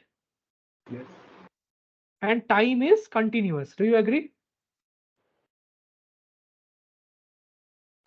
Yes. At a time, number of people in a bank.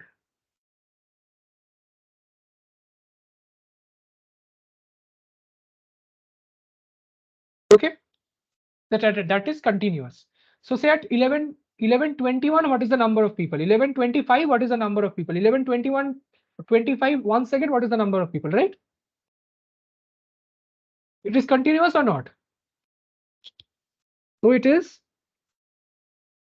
your NT, this process will be a continuous time, discrete random process.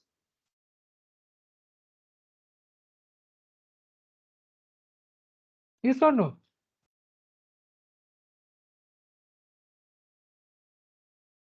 Let us see this example and then see the picture. Say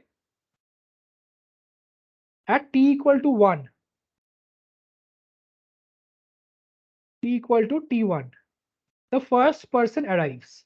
So you will say number of person now is 1. Do you agree?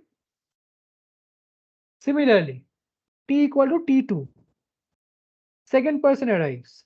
So you say t equal to t, n equal nt will be equal to 2. Yes or no? Correct? Yeah.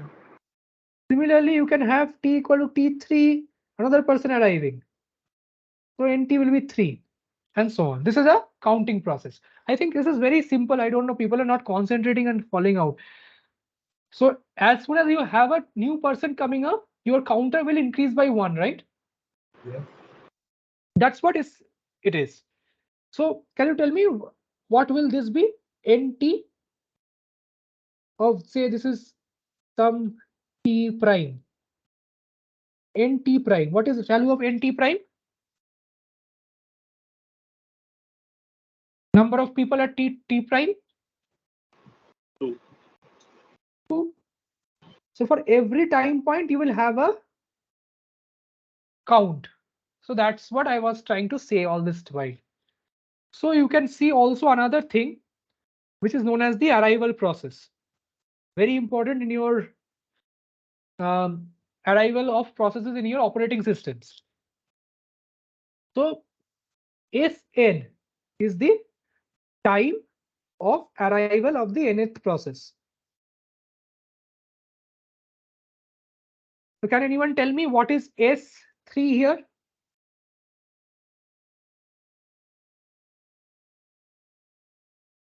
What is S3? Right.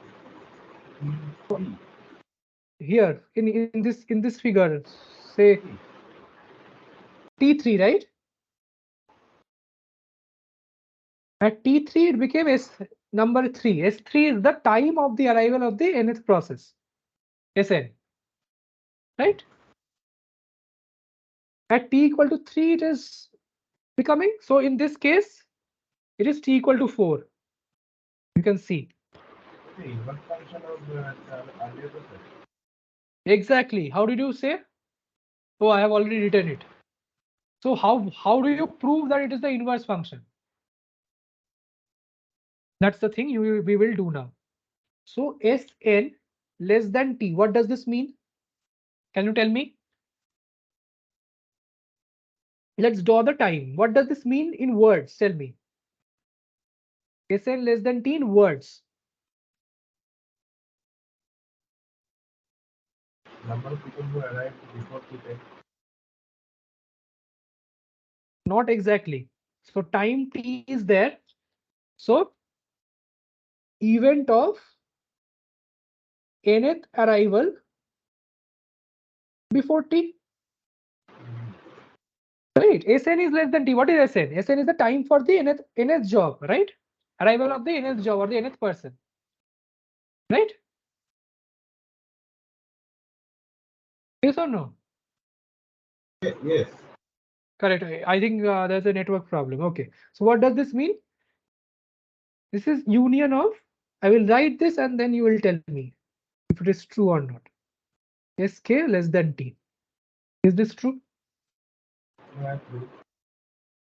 What does this mean? So it means that if n plus 1th process arrived before t, what would it mean? N also arrived before t. Yes. Similarly, this will go on forever.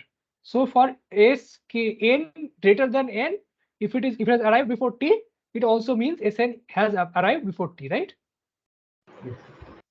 So your n plus 1, n plus 2 dot dot dot so on arrived before t will be valid for this, right? What does this mean? This is nothing but n of t greater than equal to n, yes or no?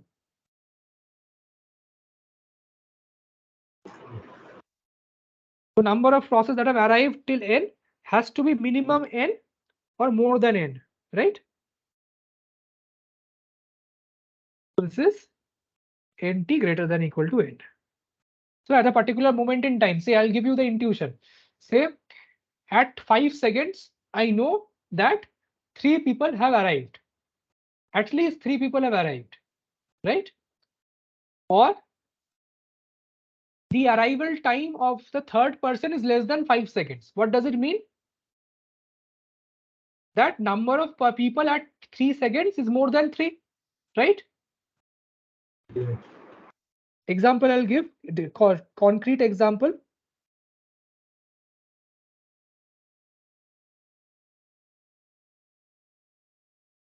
At t equal to 5 seconds, right?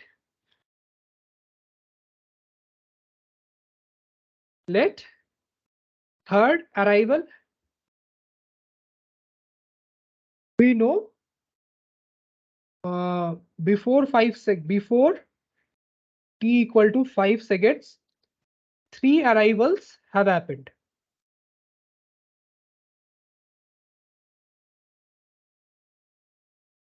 Which means, what is this? S3 less than equal to 5, right? 3 arrivals have happened. The time of third arrival has to be less than 5, yes or no? Now, this is also equivalent to saying at least 3 arrivals have happened at t equal to 5, which means nt greater than or n5 greater than 3? Yes or no? I have a doubt Yeah. that we are saying that before t equals 5 seconds, 3 arrivals have happened. At least 3. We know third arrival has happened. Third arrival, you can say. Third arrival has No, happened. now, if we know that the arrival at t equals to 5, for example, this is the third one, then how are we Yes. saying that at least? It could have been less, not more. See, you see this graph, right? Right? Yes. In this graph,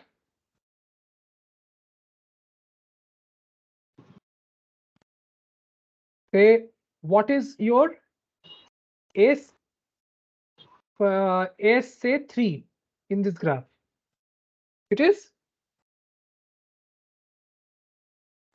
T4. T4. The arrival of the third process at set T4, right?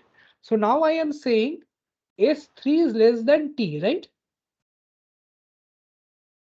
Right? Now T can be anything. T can be somewhere here. Still correct, right? T can be somewhere here. Yes. T can be somewhere here. T is a parameter, right? I'm trying to find the parameter with respect to the parameter. So if T is somewhere here, then 3 has also happened, 4 has also happened, right? Its T is at infinity. Then in 1, 2, 3, 4 at till infinity, all of them have happened. Yes. So now you know why. Now you understand why you're saying third is also happened, fourth is also happened, and so on. So that we are saying before t equal to 5 seconds, the third arrival has happened. Does not mean more than third arrival can also have happened, right? Third arrival has definitely happened. If fourth arrival happens, third arrival will automatically happen. Yes or no? Okay. Yes. That's right. So basically that S4 that we were doing in that graph above, Yes. t can take any value from T4 to infinity. Yes. No. And it can be even below before also. Then it will be a 5 set. Probability will be 0. Right? Yeah. It can be any value. It's a parameter because you are trying to find the CDF. Similarly, we have already done this. So for a random vector, do you remember what was the CDF? Probability of x comma y was equal to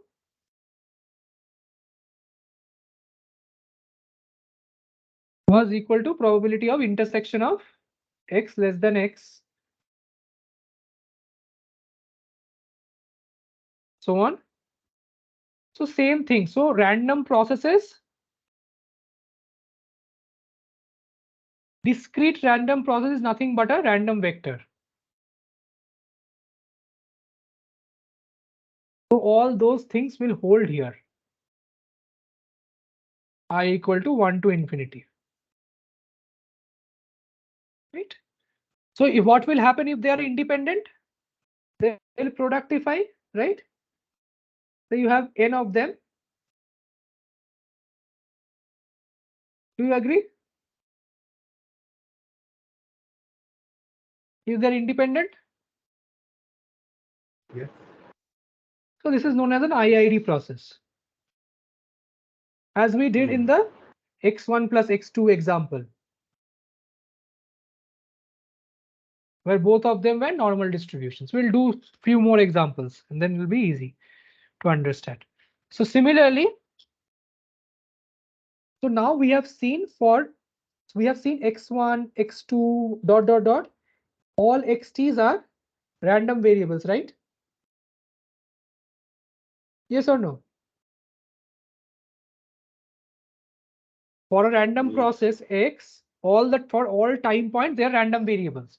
So for this is also very important in machine learning. So you have to see the autocorrelation of the time series, for example. So if you have to see the autocorrelation of time series, each time point can be seen as a random variable.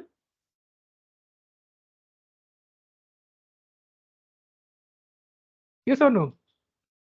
So we can for each time point. So this is a random variable, this is a random variable, this is a random process, this is a random process, these are the traces. So this will be your expected value of x1, yes or no? This will be your expected value of xt, correct? The mean of these will be your expected value of xt, this will be expected value of x1, yes or no? So this is known as the mean of the random process at t. Similarly, we remember x1, x2. So for a random process, right? So you have multiple traces like this, right? So if we at every t1, at every t, do you agree to that? At every t, we take the mean of all the omegas from the sample space. Yes, at every t, xt is a random variable or not? Yes, it is. So we can take the expected value of t. So this is like calculating the mean here. That is defined as mxt. Similarly, autocorrelation is defined as the product of two time points, right? Because this is what is autocorrelation. We remember covariance was defined this way. The first term is called autocorrelation. So we also will see what is called a stationary process. So this is a stationary process if it does not depend on t. What does it mean?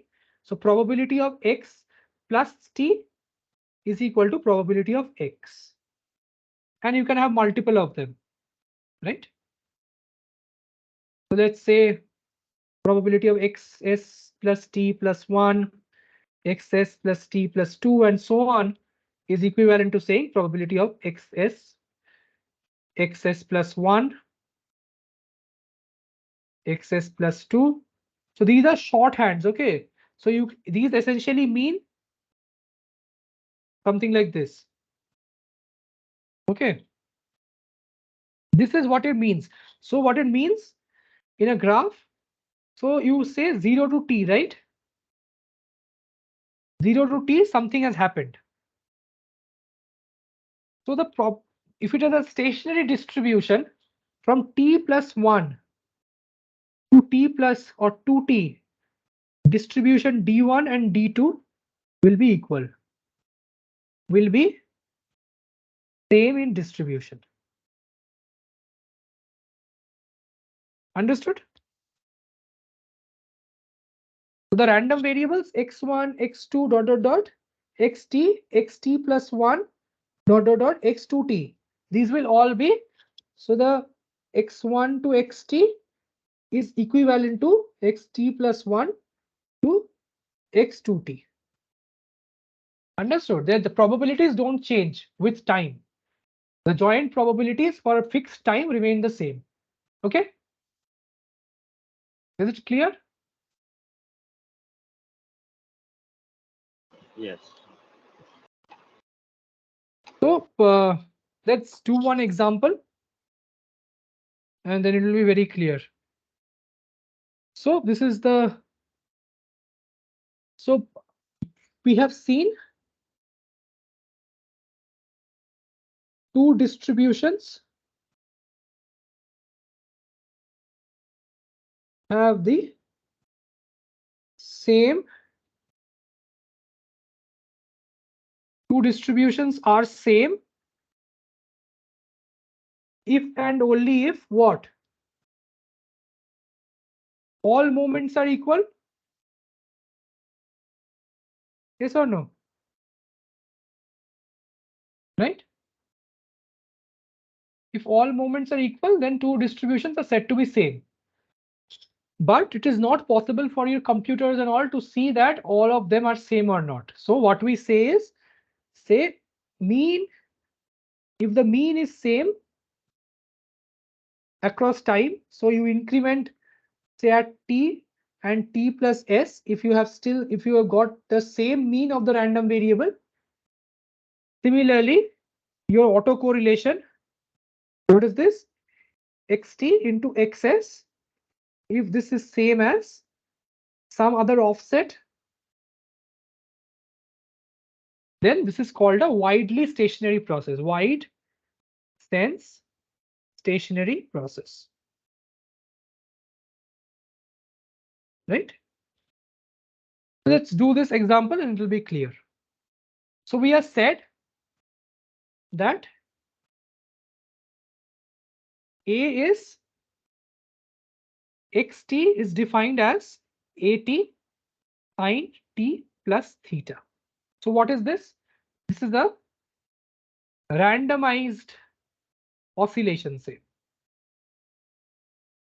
Right? So at is the amplitude process. And this is the modulation. Right? Can you tell me what is the random? So you are given two random variables here. So at is a random process and theta is a random variable, right? Theta is distributed between is uniform 0, 1. Minus pi by pi, uniform minus pi to pi. Now I want to know that if xt is just white cell stationary process, what does that mean? I have to say mx plus t plus s is equal to mx plus mx of t, right? Yeah, right. So how will I find the mean of the process at x is equal to t? Tell me. At and theta are independent. That is given. How will I find it?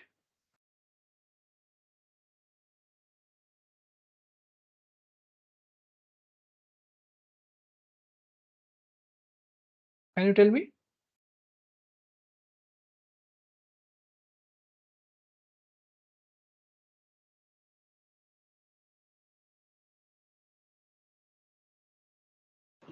Integrate. So first write the definition. Expected value of at sine t plus theta, yes or no? Then these are independent. Then what can I write? Expected value of at into sine of t over theta. This is over at. See, at is given. Ma is the standard, is the mean, right? Ma is constant. Otherwise, how will you have a stationary white cell stationary process? So expected value of at is given to be as ma, which is same as expected value of at plus s. So similarly, expected value of will come to the autocorrelation in just a time being. So this I can write as ma. So this is why it is white cell stationary. Do you see A has same mean, right? Yes. And then what will this be? Minus pi to pi sine of t plus theta into 1 by 2 pi, yes or no? PDF expected value of theta, right? So this is the PDF 1 by 2 pi uniform. So uniform, what is the PDF of uniform 2 minus pi to pi? It is equal to 1 by 2 pi if x is between minus pi and pi, right? Yes. What is this? Tell me. For one. So if whoever wants to leave at 11, please feel free to leave. I will tell you stay back. I would like to complete the what is it called? The Markov chains today, and then complete probability so that you can do the assignments. And even if you are not attending, you can see the lectures live. Like I will be uploading it anyways, but I would love you to stay because Markov chains would be the most interesting part of today's session. It will be over at 11:30. So in case you want to go, you can go. I will record it and upload that last part, which you can see. Okay. Yeah. It exactly. Very good. So this is over a particular period, right? You don't even need an odd even function. So t, you will complete, even if you start here, you will complete this entire period at from 0 to 2 pi. Yes or no? Theta equal to 0 to 0 plus t,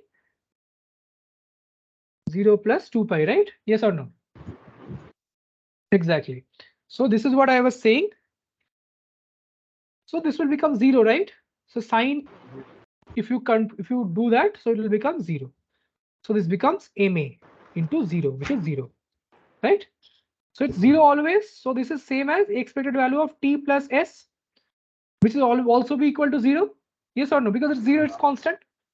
So now we have seen that the mean is staying constant for this modulation signal. Yes or no?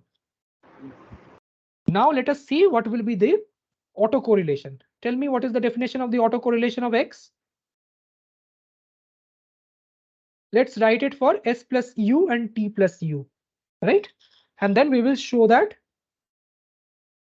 What will I show? T comma s, yes or no? Yes. So it does not depend on you. Your s and t, if you're trying to find the autocorrelation between these two, if you put an offset somewhere here, they will still be the same. So what will this left hand side be? Expected value of x t plus u and x s plus u, right? Correct? That's how we define, right? Autocorrelation means the second order movement. Second order movement between. What the differentiation of? Yeah. So this will be a t plus u, a t plus or s plus u, sine of t plus u plus theta, sine of s plus u plus theta. Please tell me now. So this is these are independent or not? These two and these two are independent. So I can write this as a t plus u and a s plus u, right? You can put both the ma into ms square. Please be loud. Ms square, the left side part.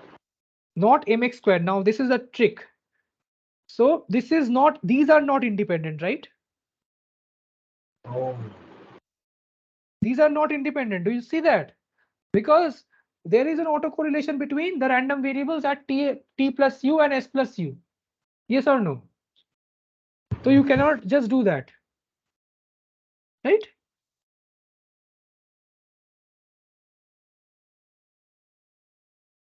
So what will I do? So this is nothing but the definition of autocorrelation of this, right? Of A. Do you agree? This expectation is the autocorrelation of A or not? Yes. Correct.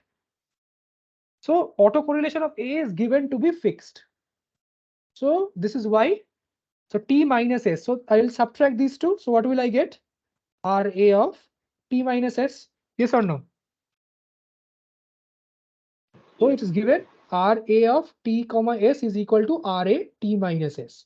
So u will be cancelled. So I'll be left with this, which is also RA of t comma s, which is showing that A is white state stationary.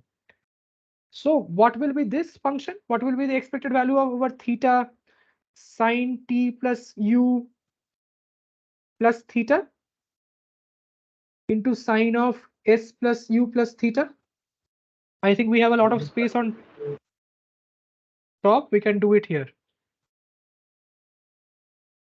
Yeah, tell me. Convert it to the form of sin equal to sin That you will do, yes. True, true, true. But before that, tell me what will be the expectation in terms of integral. In terms of integral, what will be the expectation?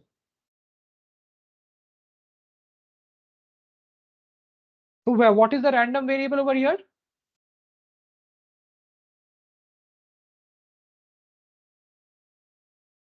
We have defined theta as The random variable change from the minus pi to pi, right? Uniform.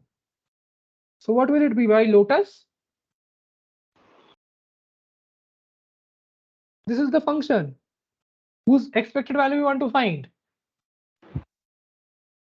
Sine of t plus u plus theta, sine of s plus u plus theta, right? Yes or no? Yes. Into 1 by 2 pi.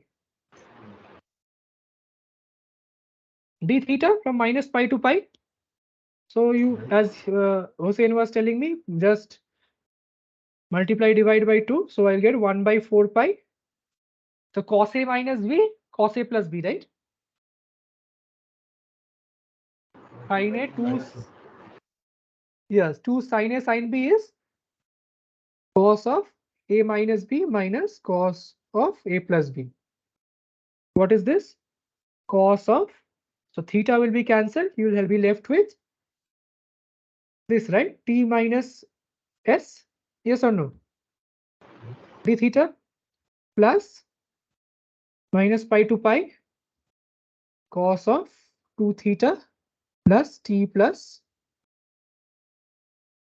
S plus 2u, right? This is 0 or not? Over the entire range? Yes or no? Twice Yes. the entire range to be exact. So this is 0 and this is equal to 2 pi into cos of T minus S, which is equal to half into cos of T minus S. Agreed? Understood? Yes. So I'll just put this value over here. And what will I get? I will get the expected value of, or R of, x t plus u and s plus u is R a of t minus s cos of t minus s. So this is very much used in communication for finding out the correlations and so on. You can use similar techniques to find out random processes correlation. So before going to Markov chains, if you want this one, you stay, and then Markov chains you may not, you may leave. So this is a very small question. This is all called a random walk. So what is a random walk? A random walk is a sequence. You may have heard this, which is the sum of n random variables, say from n1 to n, right? Xi. So what does it mean? Say you have n arrival times, right? So for those n arrival times, what can we do? So for example, say x1 is the time for arrival of process 1. I think somebody was asking this in the last class. So if this is the type process for arrival of the first process, time for arrival of the first process, x2 is the time for arrival of the second process.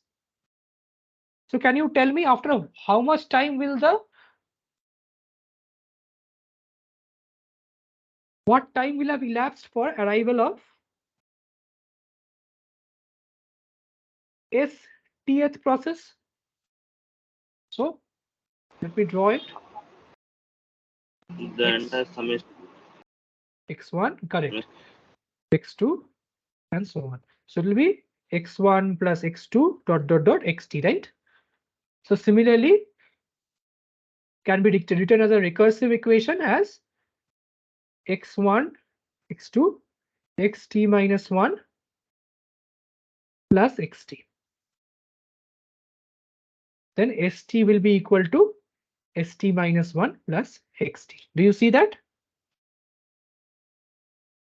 Right? Yeah. So at every time, so see the definition.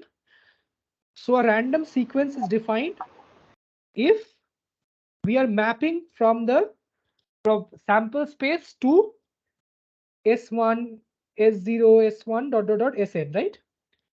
This is the meaning, such that you start at 0 and then you keep on adding. This is a random variable. Xn is a random variable, which is in turn a random process because xn is arriving at every time, right? Xn is also a random process, right? Because x0, x1, x2 are arriving at every time. Xn is a random variable that gives you an addition to Sn minus 1. So look at this. So since the counting process is also a random walk, right? So from the first, so at a particular time, you went from S1 to S2. So this was your jump. So X1 you jumped here. Similarly, S2 will be equal to S1 plus X2 and so on, right? So let's take an example and then you can leave. So an insect's life, it says that an insect is on a hilltop, right? Insect is on a hilltop somewhere here. At every instant of time, so x1, x2, and so on. So let x1, x2 be instants in time, or rather x1, not x1, x2. So let us have discrete time t equal to 1, 2, 3, and so on, n. So at every instant in time, it can move forward with a probability p or stay where it is, right? If it starts to starts to fly as soon as it reaches the edge, what time? You have to define the random walk and tell what is the expected time before it starts flying, right? So it is L steps away from the edge of the cliff. So first, let us define the random walk. What will be the random walk? Can you tell me? So let's say S0, right? Okay, is equal to 0. Let's define this as 0, 0, this coordinate, or just 0 since it is one dimensional origin. Okay, do you understand? Yes. So at S1, what will it be? S0 plus X1, yes or no? Where X1 is 0 or 1. Stays, moves. Yes or no? So your graph will look something like this. Say at t equal to 1, you had at t equal to 0, you were at 0. At t equal to 1, you decided to stay. So you will stay up to 0 in up to t equal to 2, and then t equal to 2, you move up. So S is equal to 1. Similarly, at t equal to 3, you again decide to move up. S is equal to 2, and this will move continuously until and unless you reach L, right? Yes. Is the intuition clear? So these xi's will be, this is x2, this is x1, this is x3, and so on, right? So this can be either 0 or 1. Do you see that? I hope you see that. Yeah. So It's you like a can Bernoulli exactly, like it's a the Bernoulli. It's a Bernoulli. So xi's are Bernoulli p distribution, right? So this is your random walk where Sn is equal to Sn minus 1 plus Xn distributed as Bernoulli p, right? Such that x0 is equal to 0 and S capital N is equal to L, right? N is the termination time, right? Or expected time to fly. Yes or no? Yes. Or can we say that n is also itself a random variable? Exactly, it's a random variable, right? So, but I want N, but N is an expected value. So it's not a random variable as such. So N is the expected value of the random variable to complete that. So do you remember that? So this is a expected value of some variable. So you should be okay. You are saying N is a random variable, so this, okay? Or let's say N is a random variable. Okay, you're right only. N is a random variable. Very good. N is the time to complete the journey. right? So what random variable is n? Do you remember? The probability of n equal to k. Do you remember this? So you will have, it is equivalent to saying, what is it equivalent to saying? Say you have kth one should be a success or not? It should be 1, right? Yes. If I say probability of n is equal to k, the nth one should be a success. And previous k minus 1, there should be L minus 1 once and k minus 1 minus L minus 1 zeros, right? Correct or not? So remember, this is the negative binomial distribution. We did this. So the time required for the kth success, right? So what will be this be? From k choose 1, you will be choosing L choose 1, right? From k minus 1, you will be choosing L minus 1, p to the power Yes. of p to the power L of minus 1.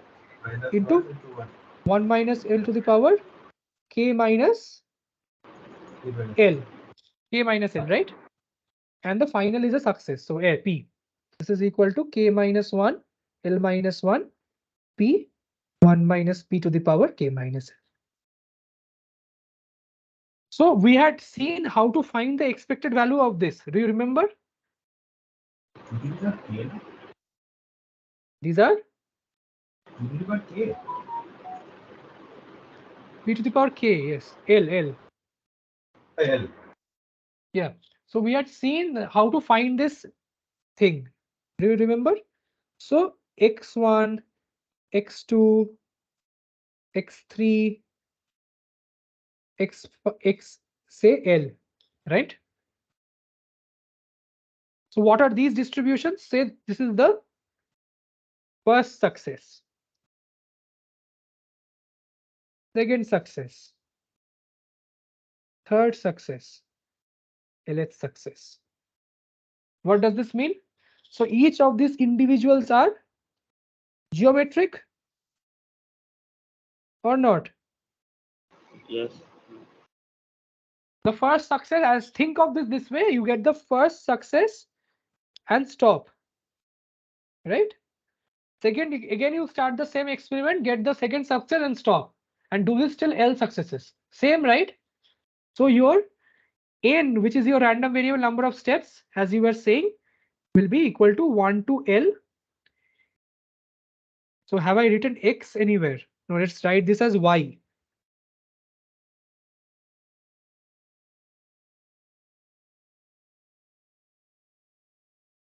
Will be equal to this. You agree? Right? Yes. So what will be the expected value of n?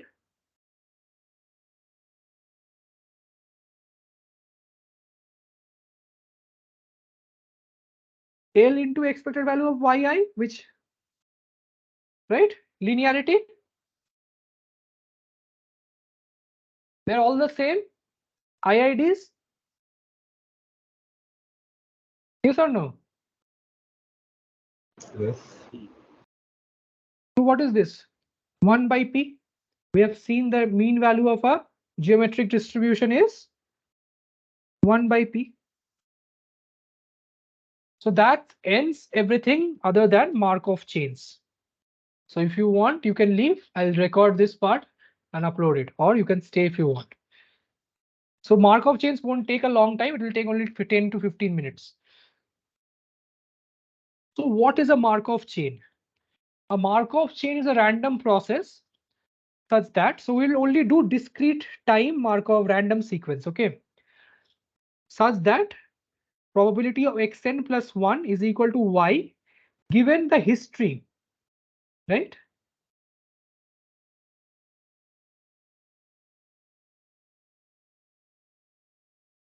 Is nothing but probability of xn plus 1 given equal to y given xn is equal to xn, right? And we will define this as pxy. Okay. So it only does not depend on this. On rest of the history. But depends only on the most recent history, right? Yes or no? No, can you just go through this part once more? Means the Yes. next step will be determined by the previous step, but not before that. Exactly. So you say if you have these x1, x2, dot dot dot, xn, this is a random process. Yes or no? Yes. So these random process is a collection of random variables. So x1 can be, say this is x1, right? So x1 determines x2. x2 determines x3, right? There is no, this is not there. This relation is not there. Okay. So given x2, it does not depend on x1, right? It's conditionally independent on x1, right? So probability of A given B comma C is just probability of A comma B. This is called conditional independence. Yeah. So probability of A given, Probability of A given B and C is only probability of A given B. yes, doesn't depend on C, called conditional independence. So that we will see these now in more details and see how to draw the graphs in these, and then it will be very easy to understand. So this is also called a first order Markov chain. So you can have multiple of them. In that case, so you can have, if there are two, it depends on two of these, then it will be a second order Markov chain, right? So this becomes more and more interactable. If you are adding more to the history, we'll consider only one. So now tell me, probability of x1 equal to y. What will this be? Say you have your state space is x0, x1, dot dot dot, xn. Or for the sake of simplicity, 0, 1 to n. So what will it be? So probability of x1 equal to y. Y between 0 and 1. So you have nodes 0, 1, 2, 3, 4, and so on. How can I do this? So I am told that I am given this probabilities, right? Given the previous state, I can say the next state, right? That probabilities I'm given by the Markov chain, right or not? We defined it as P of x to y. The probability of going from x to y, right? Yes. Say probability of going from x to y, right? We define as pxy. So how can I write this? P of y. Yep. P 0, 1. Very good.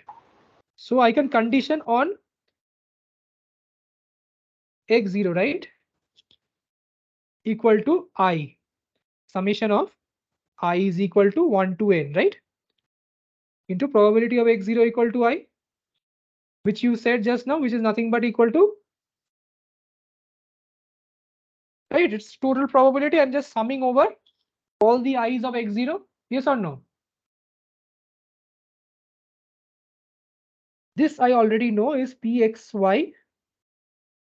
So in this case, it's p I to y into probability of.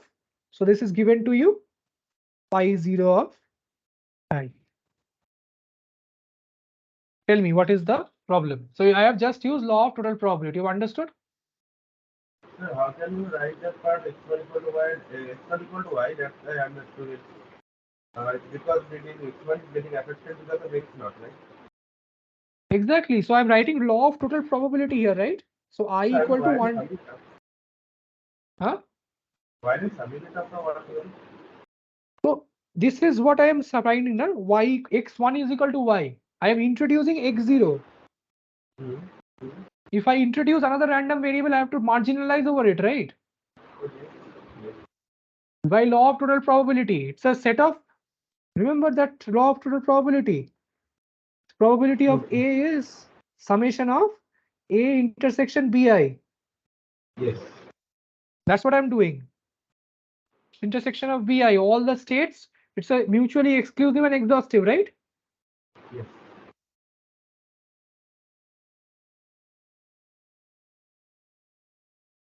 The law of total probability. And then I am using Bayes rule to write this. So you can do a transition probability. So this is essentially saying from 0, 1, 2, you have some probabilities to move to Y, and you are weighing it by that, right? 0 to Y, probability of 1 to Y, 2 to Y, right? Into pi 0 of 0, pi 0 of 1, and so on. So this is what you define as the probability matrix. So probability matrix is defined as Pij is equal to probability of xn plus 1 is equal to j given xn is equal to I. So can you tell me what will be the sum of I is equal j equal to 1 to n probability of ij?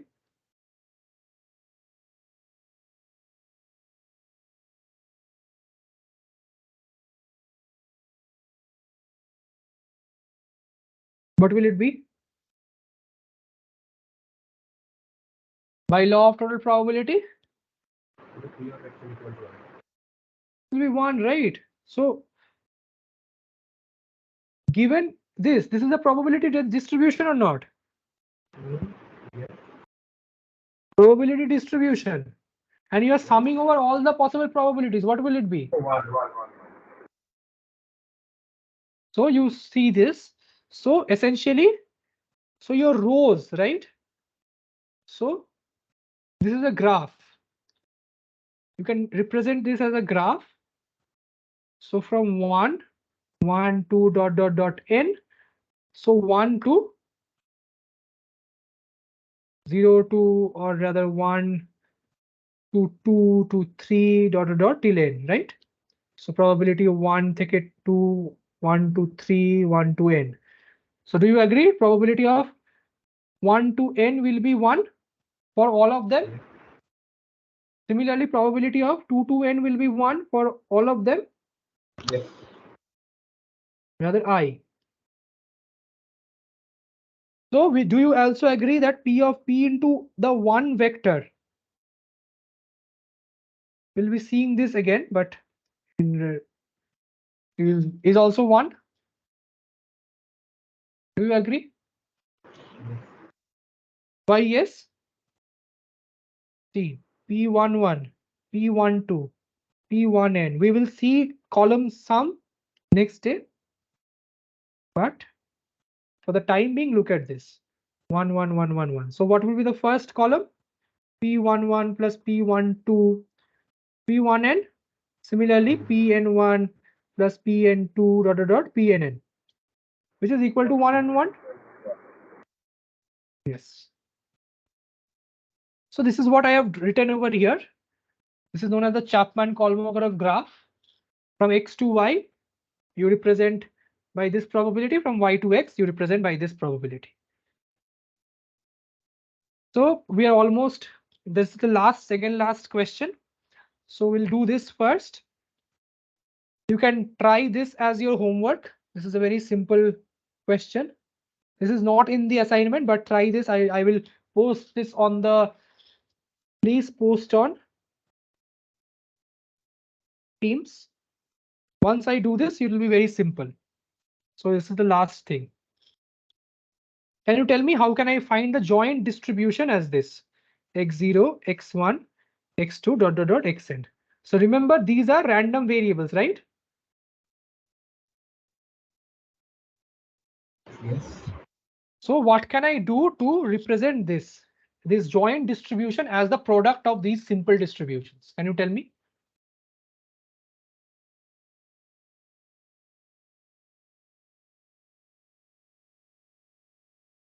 Okay. Can you do something like this? Xn given xn minus 1, xn minus 2 dot dot dot x0 into probability of x0 x1 dot dot dot xn minus 1, right? Yes. This is probability of A given B into probability of B, right?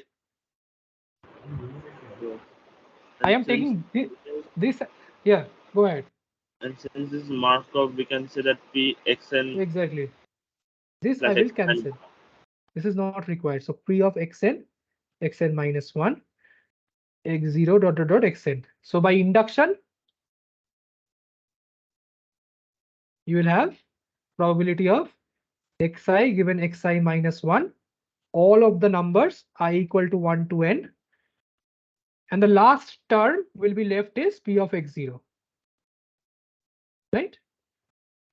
If you work it out, you'll see. So at the end, what will happen is you'll be only left with P of x1 given x0 into probability of x0, which will not be, you will not be able to simplify, right? So this is why you can just use it as a product. Similarly, so for a n-step transition, which is given by this, we can write this as well. So how can we write this? So just simply the previous equation, right? So let us take this equation. Intersection of I equal to 1 to n, capital Xi equal to Xi, given x0 is equal to small x0, right? Which is nothing but equal to probability of intersection of I equal to 0 to n, Xi equal to Xi by probability of x0 equal to small x0, yes or no? Yes or no? I just probability of A by B I have written as probability of A comma B by probability of B. Yes or no? Yes. Now the numerator, what will it be from this equation? I can write this or not? Same thing, right? x0 to xn, the joint distribution from x0 to xn. So this is nothing but I equal to 0 to, I will tell you again. Before that, just see. So pi equal to 1 to n, xi is equal to xi given xi minus 1 is equal to xi minus 1 into probability of x0 is equal to x0 by probability of x0 is equal to x0. Hence, this is equal to RHS. And since this does not depend on time, so probability of xi plus t equal to x y given xi plus t is equal to x is same as it's a stationary distribution, right? Here it does not depend on time. Probabilities does not depend on time. So this is equal to probability of xi plus 1 is equal to y given xi is equal to x. So this is why this is also true. So given m, you can, it is equivalent to starting from 0 and seeing the n step transition.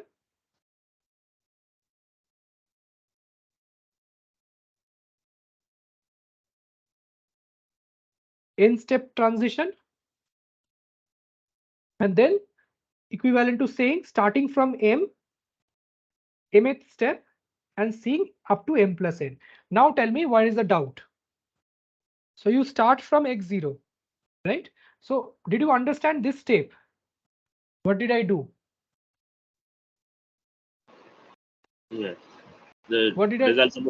result from that equation calculator was just put. Exactly. So and then what did I do? So probability, this is a transition from the state xi minus 1 to xi, right? Right? That's what I've written. It's a product of all these transition probabilities. That's it. So see, we have come to end of today's class. But before we come to the end of today's class, there is something called this is the final thing called the invariant distribution. What is an invariant distribution? Do you see that if you can write pi is equal to pi p, right? Or if you have something like this, let us write this as a, so pi 1, pi 2. Say you have n states, right? 1, 2, 3, 4, n. So what will your probability transition matrix look like? It will be an n cross n matrix, right? Yes or no? So from 1 to 1, 1 to 2, you'll get this or not? This is 1 to 1. This is right.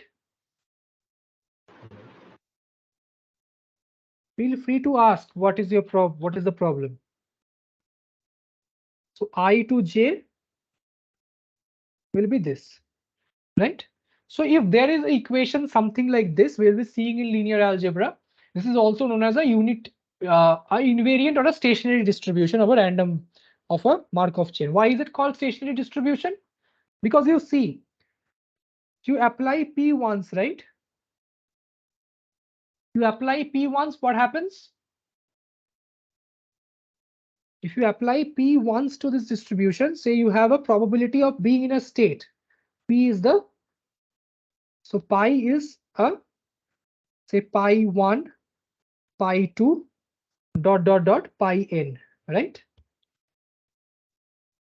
So if I can write pi 1 equal to pi 1, pi 2, pi n, and p11, p1n, pn1, pnn. So can you tell me what will be pi of say x between 0 and n? What is the product of these two? Will be summation of, so this, if I am taking pi x here, so I will be multiplying with the xth column, yes or no? So it will be pi pi 1x, so pi I x, right? So this is going to be what? Pi p1x, p2x, right? Pnx, exactly. So pix into pi I equal to 1 to n. So what does this mean? So for x, so if I, that this is, pi, why is it pi I? Shouldn't that be pi x? Why is it not the pi x? no, pi I, right? Pi I into pi 1, p1x, pi 2 into p2x, and so on, right? Okay. I'm taking a multiplication of a 1 cross n vector with a n cross n matrix. So you see, so you will get something like this, right? 1 minus pxx is equal to y not equal to x, pyx, pi y, yes or no? So what I have written this as summation of y not equal to x, pyx into pi y plus pxx into pi x. Agreed or not? So if you see, so this is what? Pi x into summation of p of x to y, y not in x, right?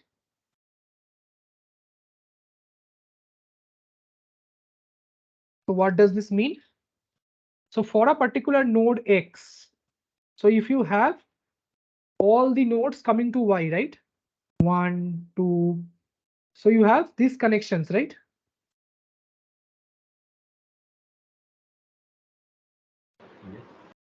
So pi 1, pi 2, pi n. So you have pi j to x, right? And you are going all the things that are going out of this, right? So the probability of staying in pi x, so pi x is the probability of staying in this node, is given by the sum of all these into pi x and sum of all these neighbors pi j's into pjx. Do you see? This is called the balance equation. So there is a balance, right? Whatever is going out, that much amount of energy is coming in. Something like that, right? This is also known as a balance equation. Why is it called stationary? Because you see, if I multiply both sides by p, what will I get? Pi p equal to pi p square, right? Yes. This is also equal to pi. Yes. So pi is Pi equal to to pi to the, yes. So what does it mean? What is p to the power k? What is square? Do you know what is p square? What does p square have in it? If you multiply, say you 1 1 1 2 1 n 1 2 n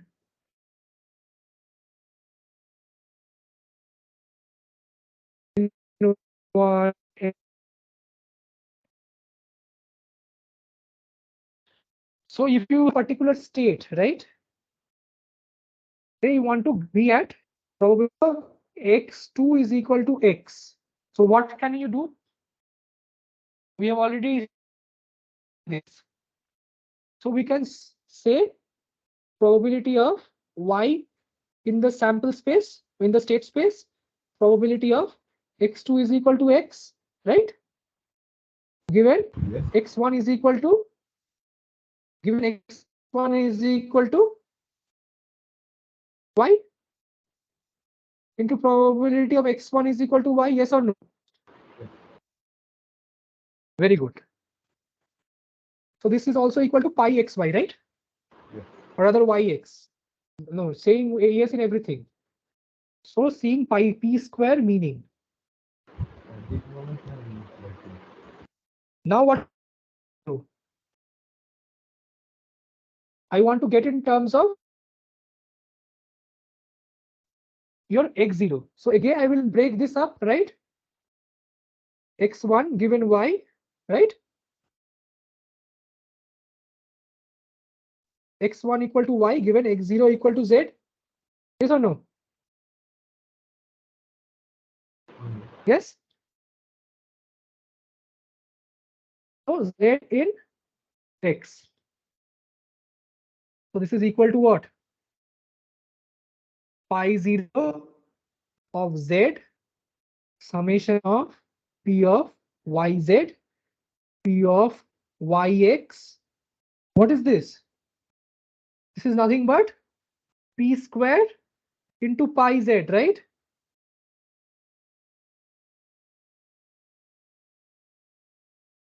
Yes or no? So cannot say it will be small. So this is two product of two summations, right? If you write out these p as p11 and so on, pn1, pnn, and multiply this by again p11, p1n, pn1, pnn, right? Yes. Okay. You will see that pi 0 into this p square is nothing but this. This is just a algebra. No, could you once again explain the calculation? That algebra? Isn't it this? So from here, That one I understood. That one was base theorem. After that. this also you understood. This one you understood. So the x, this y equal to y also I can break into two, right? Y, I can again condition it Yes, on x yes, zero. y1 and x1 and x dot. Yes. Exactly. So this is nothing but what? Y in x, z in x, Py into pzy. probability of y x. Exactly. So it's going to x, right? So y, zy. Very sorry. You're right. So it's p zy into pyx. What is this? Simple. You write programs like this now. Exactly. This is p squared pi. So if this is equal, what does it mean? It means that you are having the same probability range staying together, right? Your invariant your distribution is not changing, right? Changing with steps, which means that this is that salient distribution that is just going to remain like that. So how is it helpful? So according to this probability, you have average return time to a state x. So whatever is the probability of a state being in a state is the average return time to that state. We'll see this question. This is done. This is done. So let us draw the transition diagrams. So it said that probability from x to y is given like this. So x is from 0 to n. 0, 1, 2, dot n. Do you see? Right? So probability of 0 to 1, what is the probability? According to this definition, P01.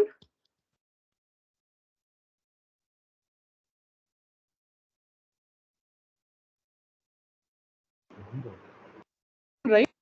1 minus 1 1 by minus 0, that is 1.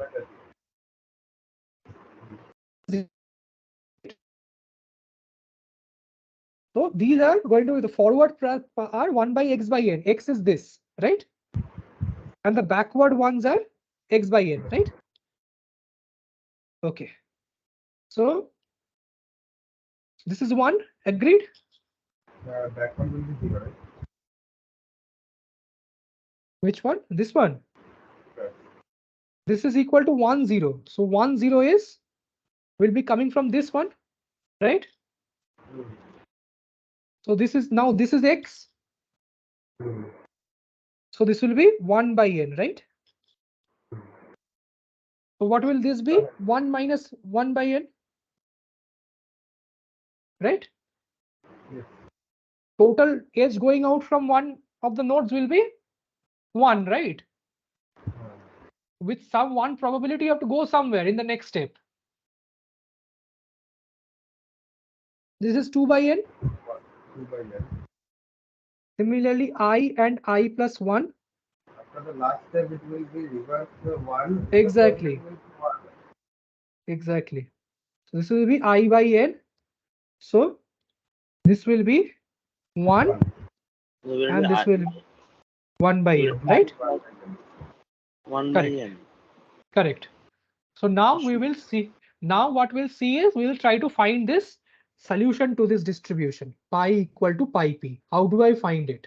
So there is a value, you can put it in the computer and find the eigenvalues of the left eigenvalues, but we will not do that way. Because we have not learned eigenvalues. We will do it in a simpler way using balance equations. Say, what is the relation? Yeah. For the ith and I plus 1th node, Ah, the forward going probability is 1 minus I by n. yes, the So backward the is backward is 1 I by n. plus. So this is, Therefore, yeah, you're right. You're right. 1 plus I plus 1 by n, right? Right, Brahmajit? yes, that's what I was telling. Yeah. So let us start by using the balance equations. Then it will be very simple.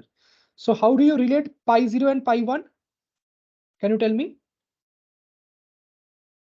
So we saw the balance equation amount of edges going out into the current state is equal to neighbors into their probability.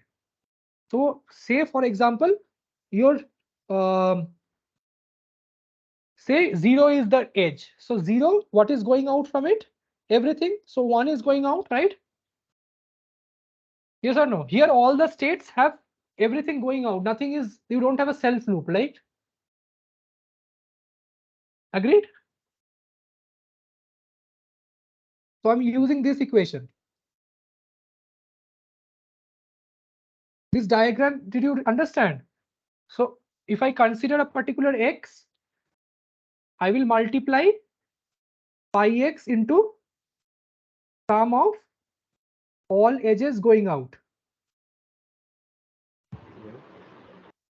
Out is equal to sum of probability of the neighbor into corresponding edge weight. Okay.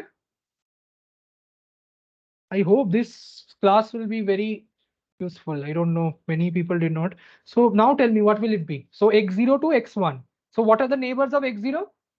Only x1? No neighbor. Yeah, only x1, right? Hmm. What are the neighbors of x0? This, what is the neighbor of this? Immediate neighbor? What's x1. X1? Only one. 1, yes, 1. So how can you, so from 0 what is going out? So 0 is the current node. Current node. What is the edge weights going out? Going out? 1. Equal to 1. Everything is going out. From now neighbor. This is the neighbor, right? Hmm. From the neighbor, what is coming in? So the probability will be 1 by n. Very good. Now you can solve anything. So pi 1 is n into pi 0, right? Correct? Now let us do for pi 2, pi 1. So pi 1. Now tell me how much edge is going out of pi 1? Step 1. 1 minus 1 by n and 1 by n. So total is 1, right? So you will just see if there is any self connection. So you will only subtract the self connections. So this is 0. So there is nothing. So there is, everything is going out, right? Yes. And what are its neighbors? By n and 1. 0 and 2. 0 and 2, right? I not into 1, 1 minus 1 by n. Very good. Pi naught into, 1 minus 1 by n. no, pi naught from pi 0 to pi 1. What is the probability of going from 0 to 1? Oh, 1, 1, 1, 1, 1. Correct. And from pi 2 to I 2 by n is coming. 2 by n. Very good. See this beautiful thing. So how is it coming? So pi 1 is n into pi, right? Pi naught from here, first equation. Yes. So you will get n minus 1 into pi 0 is equal to 2 pi 2 by n, right? Right. So you will get pi 2 is equal to n into n minus 1 by 2 into pi 0, which is n choose 2 pi 0. Similarly, for pi 3, what will it be? And choose 3. Into 3 pi now. See, pi 3 also, let us do for pi 3 and then we'll stop. So pi 3 will be pi 0 or rather pi 1, right? Pi 3, what are the neighbors of pi 3? Oh, we'll start from pi 2, right? Pi 2. So we have used pi 0, pi 1 and pi 2. So pi 2's neighbors are 1 and 3. 1 and 3. good. So you're getting 1, say, with probability, how much you're going? 1 minus 1 by n, right? And from 3, how are you coming by? 3 by n, right?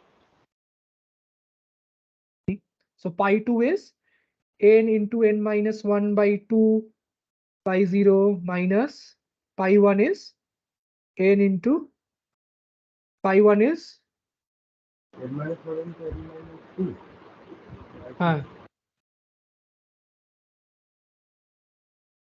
this, right?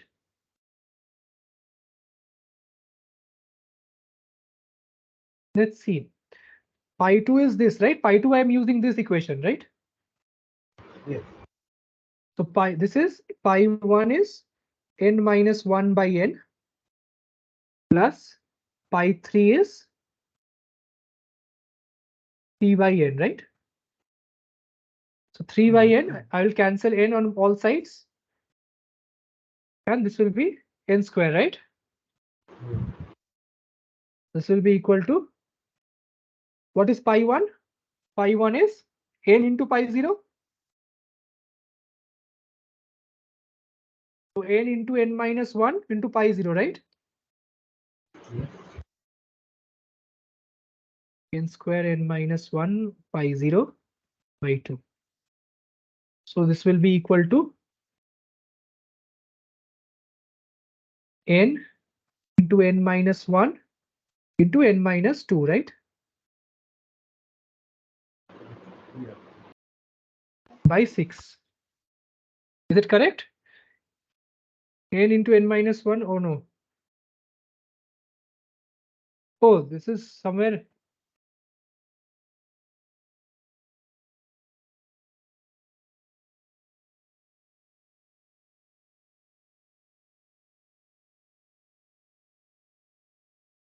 I don't see where I have made the mistake. Can you check the calculation once? So pi 1 say it's 1 minus 1 by n. So n into n minus 1.